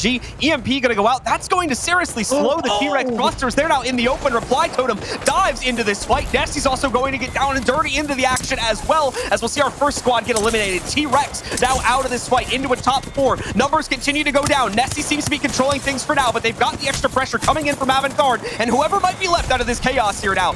Wraith is down. Looks like 2 players down, in fact, as Avantgarde coming in for the cleanup here into a top 2 position now, as they've been able to wipe out one of the last squads, and Avantgarde clean it up as they take the big points at the end of game 15. No one expecting Avantgarde at the base of the hill, John, and they just simply rotate up and wipe out all of the squads fighting inside of this tight little knit group. And on top of that, I believe Avantgarde was also the one to EMP the fight as well, which made it to where, like we were talking about powder cakes, right? That was a dynamite stick right there. That was insanity. just everyone just immediately at each other's throats once they realized the amount of damage that had been caused to both of their squads. They needed to try and settle it as quickly as possible and get back into the materials, try and get some shields built back up before the other squad engage, but Avantgarde just too clean on the entry and able to take out every single one of those members inside of those 2 squads. An amazing engagement from them and an even greater map overall. I mean, it's like you said, they were in that little canyon down behind the majority of the players as well. They had arguably the worst position out of every team still in that fight. But because everybody just dogpiled on the final engagement, nobody was paying attention to them in that little ditch they were hiding at. So they were given free reign to run out from it. And thankfully, because they were the last players to move into that fight, they just got the end of the scrap. And for the most part, they had the least damage done to them. They had the least, they had that element of surprise to a certain extent. Nessie knew they were there, but no one else did. So as a result of that, they come in for the cleanup. They take down 2 additional squads at the end of the game, and they are going to be your champions at the end of match number 15. We have one game left, ladies and gentlemen, to try and decide our winners, but obviously we need to update the scores and all that as well, so we will take a short break. When we come back, we'll have those updated scores for you folks and be dropping in for the last time here in the European Finals. And for the last time today, ladies and gentlemen, welcome back once again to our Masters Spring event here at the GLL. It's for Europe, of course. $15,000 is on the line for our first place team, in addition to another $15K for second through fifth place. $30,000 overall up for grabs here. And we're about to find out who's taking home the lion's share of that prize pool. Avant-Garde taking that most recent game and absolutely getting quite a few KPs, more than likely means that they are now at the top of the leaderboard. We'll obviously get that confirmed when we have the leaderboard itself, which, hey, look at that, right on cue, coming up right in front of us now. They take the lead there, but it's a delicate one. As you'll see, only 18 points. Nessie as well, getting 16. Reply Totem, also close at 13, as they're in contention for our top position there. You also saw CMK make it pretty far into it, but only netting themselves 4 points, unfortunately, because of 2 placement points and 2 KP, so that's not going to make much of a difference when compared to Nessie and Avant-Garde's gains, meaning that it's ultimately coming down to those two, and if anyone else sitting below those two can make up the difference. Let's take a look and see where our overall scores are here as well. Yep, just as we expected. Avant-Garde is now leading, but quite delicately. If they fall off outright in this game, and the same can be said for any of our top contenders, and someone else is able to overtake them, that is a very real possibility that they swing right from as far down as even 5th or 6th place all the way up to 1st. Yeah, if we're going to be as apparently realistic as we can possibly be, it's probably down to CMK to really rebound here. Reply Totem and Underrated would have to have a hell of a match, as well as Nessie, Gambit, and Avant-Garde would all have to end up faltering, more than likely at the beginning. Really can't get any KPs either, because when it comes down to Underrated, that's a 24-point difference. That's a really, really steep mountain to climb inside of one game, but we're not saying it's completely undoable. We've seen throughout the day a lot of these squads fall early on, and match 16 could be the big difference maker for a lot of these like 5th to 7th place teams. All right, so we're going to find out if that'll be the case.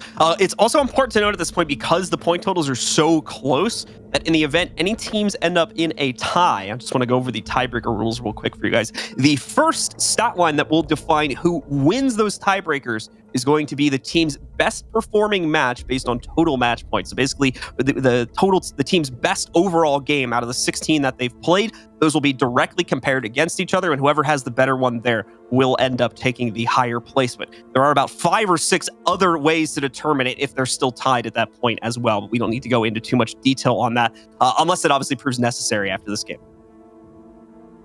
Well, Avant-Garde currently top of the leaderboard, and not something that we necessarily thought was going to happen, well, throughout the day today. I mean, yesterday, really just a showing of Nessie and Gambit and their domination across the entirety of those matches, and just extremely solid showings. Really only seen Avant-Garde inside of kill participation, and, well, we've been seeing a lot of that from them as they are still holding that crown and holding it high, but the big difference being in first place now simply because of those KPs. Yeah, the KP's making the big difference here. Obviously, the 2 wins helping them out there also, tying it up with Gambit, Nessie, and quite a few of the other teams that have been able to negotiate for 2 wins inside of the games we've played so far. But here we go, ladies and gentlemen. The last dropship is out on the map. It's into World's Edge one final time, one final game, one final opportunity for Avant-Garde and the rest of our top contenders to try and earn points and secure a first-place victory, which will come with $15,000 if they're able to succeed in gaining it. Let's go into the match and see who's going to take the cake. And this is where the rubber hits the road, folks. This is it for a lot of these squads. This has to be perfect gameplay from quite a few of these teams if they want a chance at that $15,000. And we're starting off with our point leader right now, Avant-Garde, as they'll begin looting inside of what I believe is Fragment as of right now. So, as well, the beginnings start to... Oh, is this indeed Skyhook? It is indeed Skyhook. I wasn't able to see the little circle there on the mini-map that is usually the telltale sign of Skyhook. So apologies on that one, folks. Don't have too much time on World's Edge as opposed to everything else. This is sadly the least amount of time I've spent on a single map in all of Apex. Yeah, I mean, we haven't been able to play it, so... Yeah, which is also the rough thing. We've just been playing so much Olympus, man. You can't queue for this right now, which makes it a little difficult sometimes, but I'm hopefully you guys can bear with us, as we've been simply just learning the map, or more me, notably, from just simply watching and participating. It's been an amazing, amazing experience across LATAM as well as EU, and we expect that to not change up inside of this last match here as well. The drops are looking quite similar to what we saw throughout all of today. Definitely going to be the case. Just like that, that also means we were going to see quite a bit of contention early on towards Skyhook, and we can already see a couple of those teams jumping into it. It's not even just Kick as well as the Solo Queue Goats anymore. There are even more squads that have jumped into the chaos here as well that you can see. I believe that is OCN sitting over there at the top left that's just trying to cause trouble at this point more than anything else. Because unfortunately, like we talked about at the beginning of the last game, they're kind of sitting at the bottom of the pack right now. So they're just in this one to try and mess up other people's days more than anything else. So you do have Balit kind of just point guarding to make sure that the Solo Queue Goats don't try to work their way in towards Trials, but for the time being, they're actually taking a pretty passive approach because they were forced out of their last landing zone in that previous game, as we saw over a Countdown.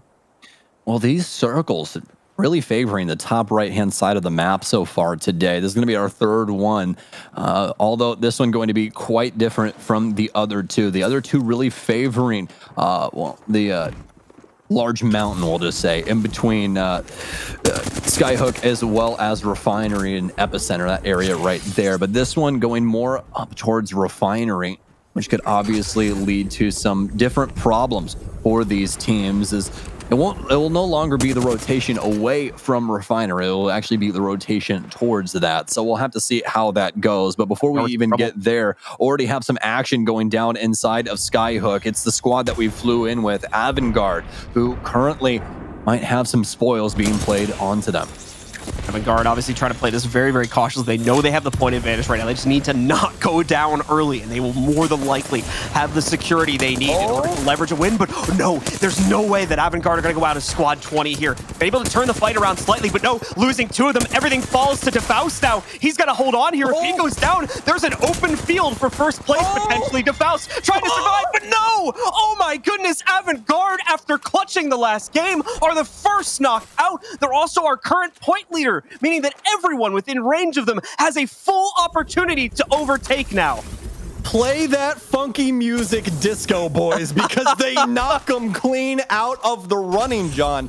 Nessie has an opportunity to not only claim first place, but take away 15 grand away from Avangard. They'll be knocked on down the line, and it could be even worse if we see some amazing gameplay from Gambit. It's all left up into the air for them. What is going to happen to Avangard in the future? What we'll have to see, as we have yet another squad eliminated, and this is happening fast and furious right now. 4 squads already eliminated before the first ring can even close. I mean, heck, even CMK might even be in the running now when you consider if they're able to get enough of a point gap when compared to the other contenders that are still going to try and make it into the top dogs here inside of this game. So many teams can still potentially win this tournament now. And I mean, to be completely fair, you could still also end up seeing Avangard win this should all of those other teams go down early, but that's incredibly unlikely. So more than likely, you're going to be looking at Nessie or another squad taking the top position at the end of this game. We just have no idea which team that's going to be. Everything comes down to this final map.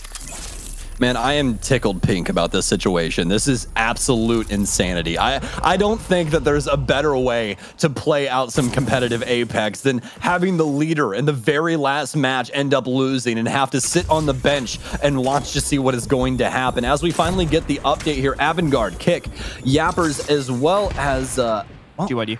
GYD. Oh, that is GYD. I was waiting for my stream to clear up there just before I said that. But yeah, that is actually going to be GYD eliminated as well. And they've been one of our most aggressive squads throughout the day. But oh no, Disco Boys with yet another engagement. But who's it going to be? It's going to be Tanche going down here. But the rest of the squad not apparently in behind him. I believe that was going to be a straggler. So Disco Boys going to be making it away with yet another KP.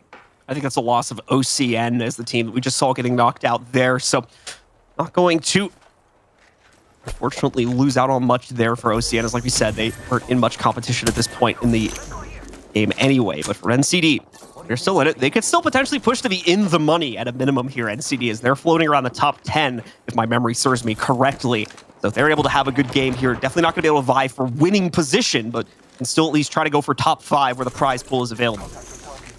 That's also an important point here. Sorry to interrupt. Just to mention, that's also an important point for quite a few of our teams that are currently outside of the top 5 here, since we're still even close beyond that. teams still trying to fight to get inside of at least prize pool positioning here if they're able to push themselves that far. Yeah, exactly. This story isn't all about Avantgarde. It's about all of these squads and their opportunity to get into the money, because that's truly what matters when it comes down to this tournament. We want to see these guys try and vie for a top 5 finish, and that's exactly what we're going to get, John. There's no sense in this slowing down at this moment in time. We've already lost 5 squads, and of course, we're going to hop right back into some fantastic stuff going on for T-Rex. They're in yet another fight here, and they've been just very scrappy today, able to find quite a few KPs, but this has also been kind of a dual-edged sword here, as they've also been faltering simply because of third parties and some other unfortunate circumstances happening for this squad. But they have some pretty solid positioning as of right now, currently at the top of the literal skyhook. T-Rex continuing to hold on to this position, though.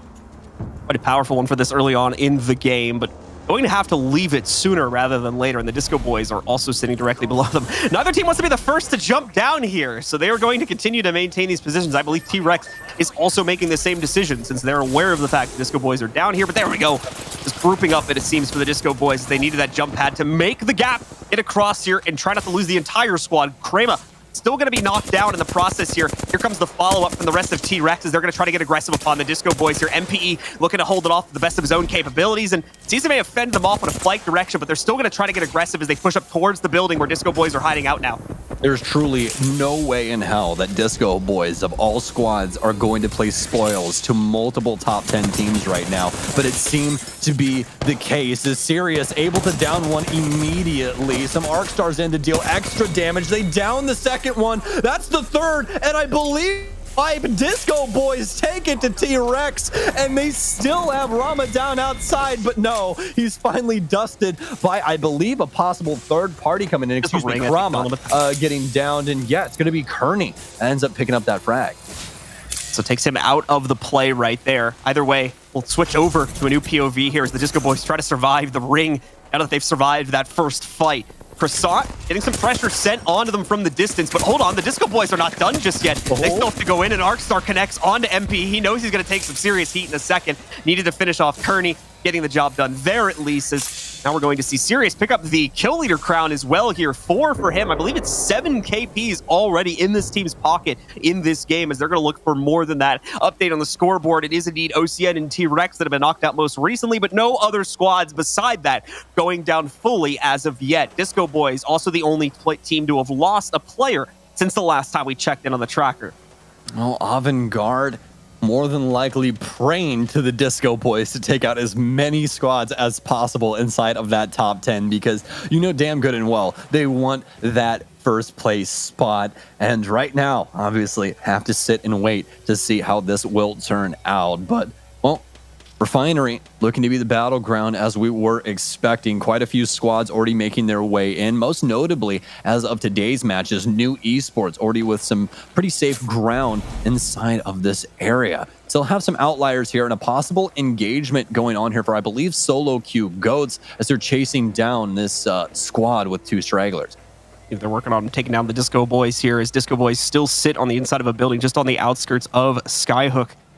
Away from that, though, all the squads starting to build up over towards Refinery, the northeast side of the map. See MPE and Sirius ready for the challenge of Solo Q Goats, but they've had this same exact situation we put before them once already when they were moving from Skyhook. They don't want to be the first ones to move here. Circle's still doing minimal damage. They've got a jump pad to play with, though, so they think it's safe, and the Arc Star supporting to make sure no one from the Solo Q Goats rips them apart from the balcony. They hop away and start running towards the circle. Extremely smart stuff there, especially with that Arc Star coming in that you so kindly pointed out.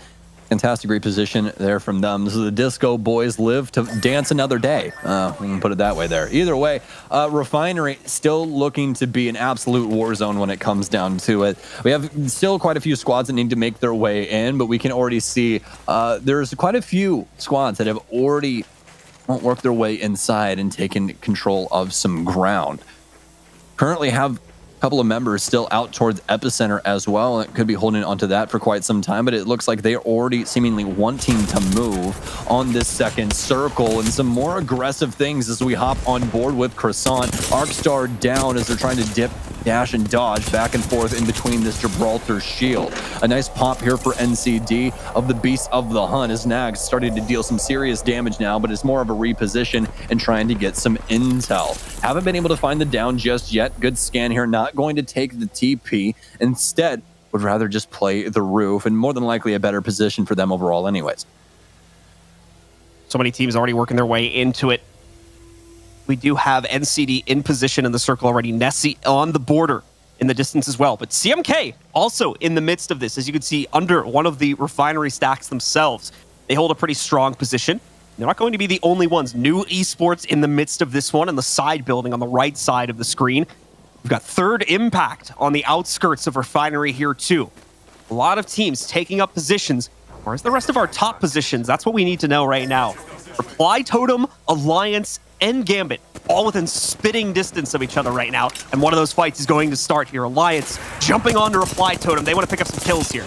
Well, spitting distance is fighting distance, and usually they go hand in hand as well, John, as it's the aggressive play right now from Alliance. They're literally fighting through this defensive bombardment to get these KPs, and oh, Totem go down for the count after IPN cleans it up with the Spitfire, but this looks to be possibly the fuse being lit as Third Impact now looking to make an impact on this fight. Not necessarily going to be the third one, though, as it seems to be the second entry here. Alliance starting to fight back, though, as they do indeed have some superior firepower. Some amazing flatline plays right now from Hack, as he's got that anvil receiver as well, dealing serious damage at range right now.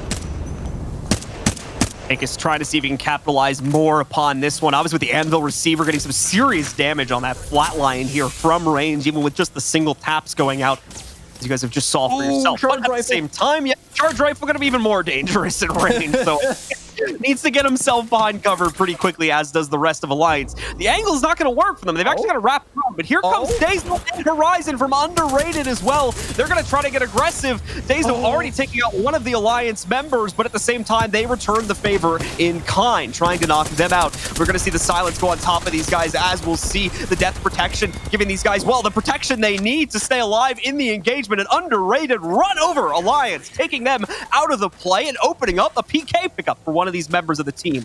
And not only a PK pickup, but taking out one of our runners that could have possibly gotten into the top 5 here. Underrated, trying to make the play. And yup, yes indeed, my friend, we have to finish out the day how we started, and that means constant ultimate accelerants to make it to where they can have that death totem back. I mean, guys, we talk about life insurance, you know, eventually everybody does inside of life, but when it comes down to it, Revenant's probably got the best insurance policy out of all of us. Trying to just call it death protection as well, so. Allstate has nothing on this, that's all I'm saying. We're going to see them continue to move in. Now, that ultimate's not ready to go just as of yet. They've got about 10 more seconds until they're going to be able to utilize that, but regardless, they've been forced into an engagement here. We're going to see the jump up to allow Case Winnie to try to play for some info, as well as on the top level there to get some shots off, but ultimately just serves as a distraction to allow their two teammates to get behind better coverage and prepare for possibly that ultimate to get brought out when they feel they're ready for the next engagement. Capadoli, along with the rest of their team, sitting up on top of the refinery building as well. That's NCD holding that strong position. Directly below them is Nessie, and across the way, we have another squad as well. They're trying to fight for points on the inside of this. Reply Totem has since made their way a little bit closer towards the actual stack where you currently have New Esports hiding out. The problem is New wants to get a little bit aggressive here, and Third Impact, you could say the same for them. Ziki catching that push. See if they're going to be able to actually knock anyone here. Ziki being cautious with the aggression himself. Falling back. Portal to retreat if necessary, but for the time being, just holding the front line against the Underrated assault. The problem is Underrated have no cover to work with here. Ziki knows they're getting low, so Ziki's going to move forward here as Reply Totem, also trying to capitalize on the chaos going on right now. Finish off these players on Underrated and get the KPs that go along with it. Who's going to get us? We got so many players shooting in. It is going to be Savage, so Reply Totem takes the points there. The problem is Savage is now a bird in the sky, and everybody wants to take it home. He's going to get dropped finally by Dazo, who's able to knock him out of the play here. Reply Totem sits a little bit weaker here.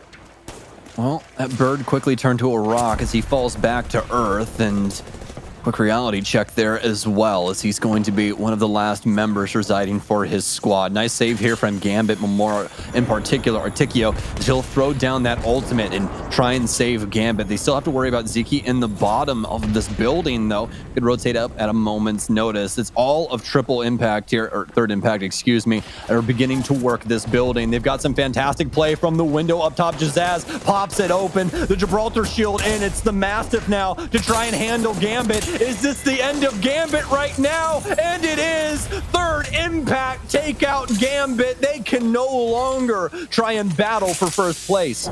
Quick reshield up for Jazaz as a third party is coming in fast here. That Arc Star cannot be avoided. Oh, no. Same for the nade here. Jazaz has to get this heal. He cannot interrupt it. The scan's out. Finally, the intel being sent over. More importantly, finally a whiffed nade, giving Jazaz some freedom to breathe, but it doesn't stay that way for very long. And Incendiary starts lighting him up yet again. Goes back to his cells here now as he's trying to get himself back to full HP and fend off the aggression from whichever squad is trying to third party this fight. This is truly incredible right now from TI. They've been able to withstand the onslaught from all of these squads, but now it seems to be solo queue goats that are simply just waiting outside the door and seeing what their next move is going to be. Or is it going to be the forward move here from Diff? He's the only one to leave, actually make a forward move. Possibly a little bit too aggressive here. Yes, he will get read out, but it's not going to be from TI. No, in fact, it's going to be from across the way. We don't even know who he was engaged upon from, but now this is going to force the move from third impact. As the ring gets closer, this makes the house a little bit more complicated to play as it's right on the ring's edge. If they stick around here and too much insight gets taken from these other squads, they're more than likely dead on the next ring move. So they're going to hop to immediately as we hop on board with NCD, still deep inside of Refinery's warehouse. NCD continuing to maintain this incredibly strong position, but being very wary of any aggression that may come out from Nessie. Nessie doing the same exact thing, just from a top-down perspective here. They know there's another squad that's managed to sneak into the refinery building. This is going to get very chaotic on the inside of this tiny building, or the remnants that's left of it anyway, as that final circle starts to close. The next one going to push all the teams outside of this one as well into the open. So this is it. This is going to force the fight out of almost all of the remaining teams in the next 45 seconds when that circle starts to move. Nessie getting revealed again by the squad playing on the low ground right now. Come on, you still have NCD on top of these guys as well. Nessie's been sandwiched, so they need to be so cautious about how they make every single move from this point forward, as they're one of the teams in contention and the closest as well to Avantgarde's score total, trying to take first place in this tournament. And this is the last game to do it. Well, 20 seconds remain on this circle, and only 6 teams remain as well. Don't necessarily know all of the teams that we currently have here, but major pushers making it through inside of this last match. Still have Nessie alive, as we were talking about before, and as we get the update here, looks like Totem still have a player rolling around here as well, but it looks to be the final circle being not only with inside the refinery warehouse, but outside near one of the stacks as well. So some very solid positioning and great cover for a lot of these squads. This is going to be a multi-tier battle, really about that high ground and who is going to be engaging first. With these many people left alive, it is indeed anybody's game. It just decides on how this is going to break and who wins these initial battles. It's going to be quite difficult to try and find some safe ground once it does go off, to try and get some mat use, get back those shields and re-engage later on. But it seems like things are starting to pop off as this circle begins to break. Badoli, amazing position on the top of the warehouse. He knows where the circle's going as well, continues to tag everyone up. At EMP not going to light him up as he continues to bear down onto this squad. It's just so much damage right now for what I believe is Nessie locked downstairs.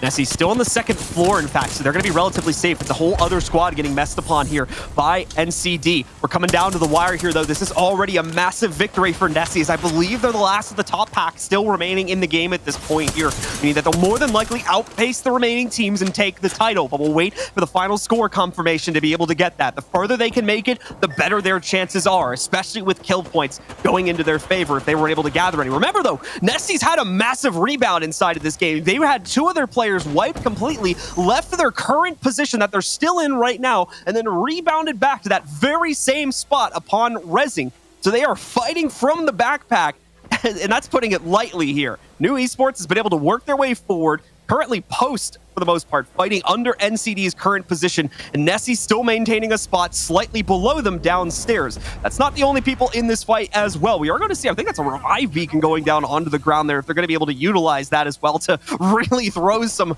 chaos into the fight, and at minimum add a new kill point for 1 or 2 players here, depending on how many they're going to be able to revive. But on top of that as well, see what else they can do for this team if that's even going to use it. Yep, here we go. They did it. They brought them back. Who was it? I didn't even see which team had it thrown down, but either way. New.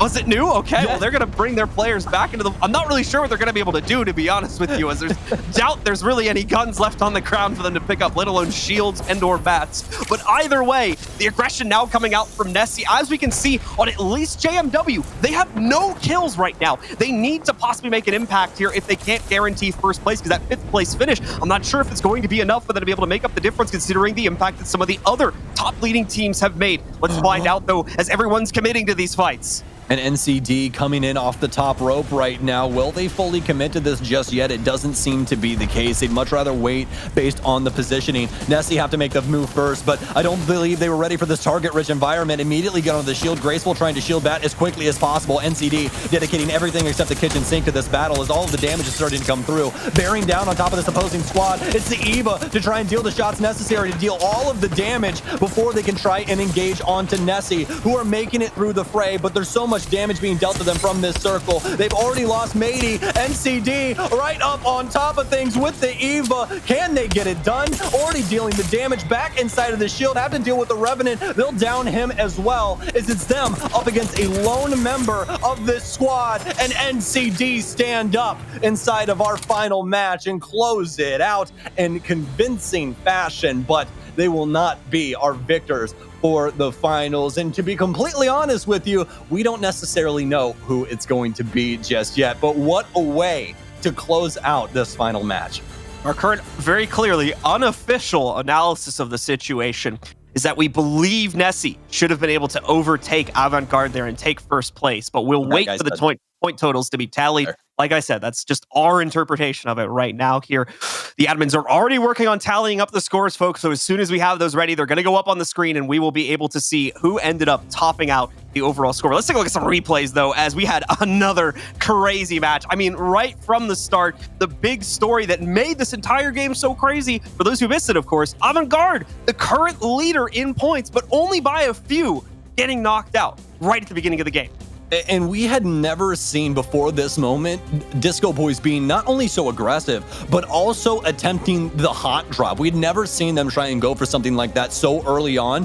And what a way to do it as well. Just take it to the leaders of the entire EU finals and make things, although they were already complicated, even more so on top of all of the matters that we were already dealing with. And I mean, it just made for such an amazing match to close out our finals here for EU.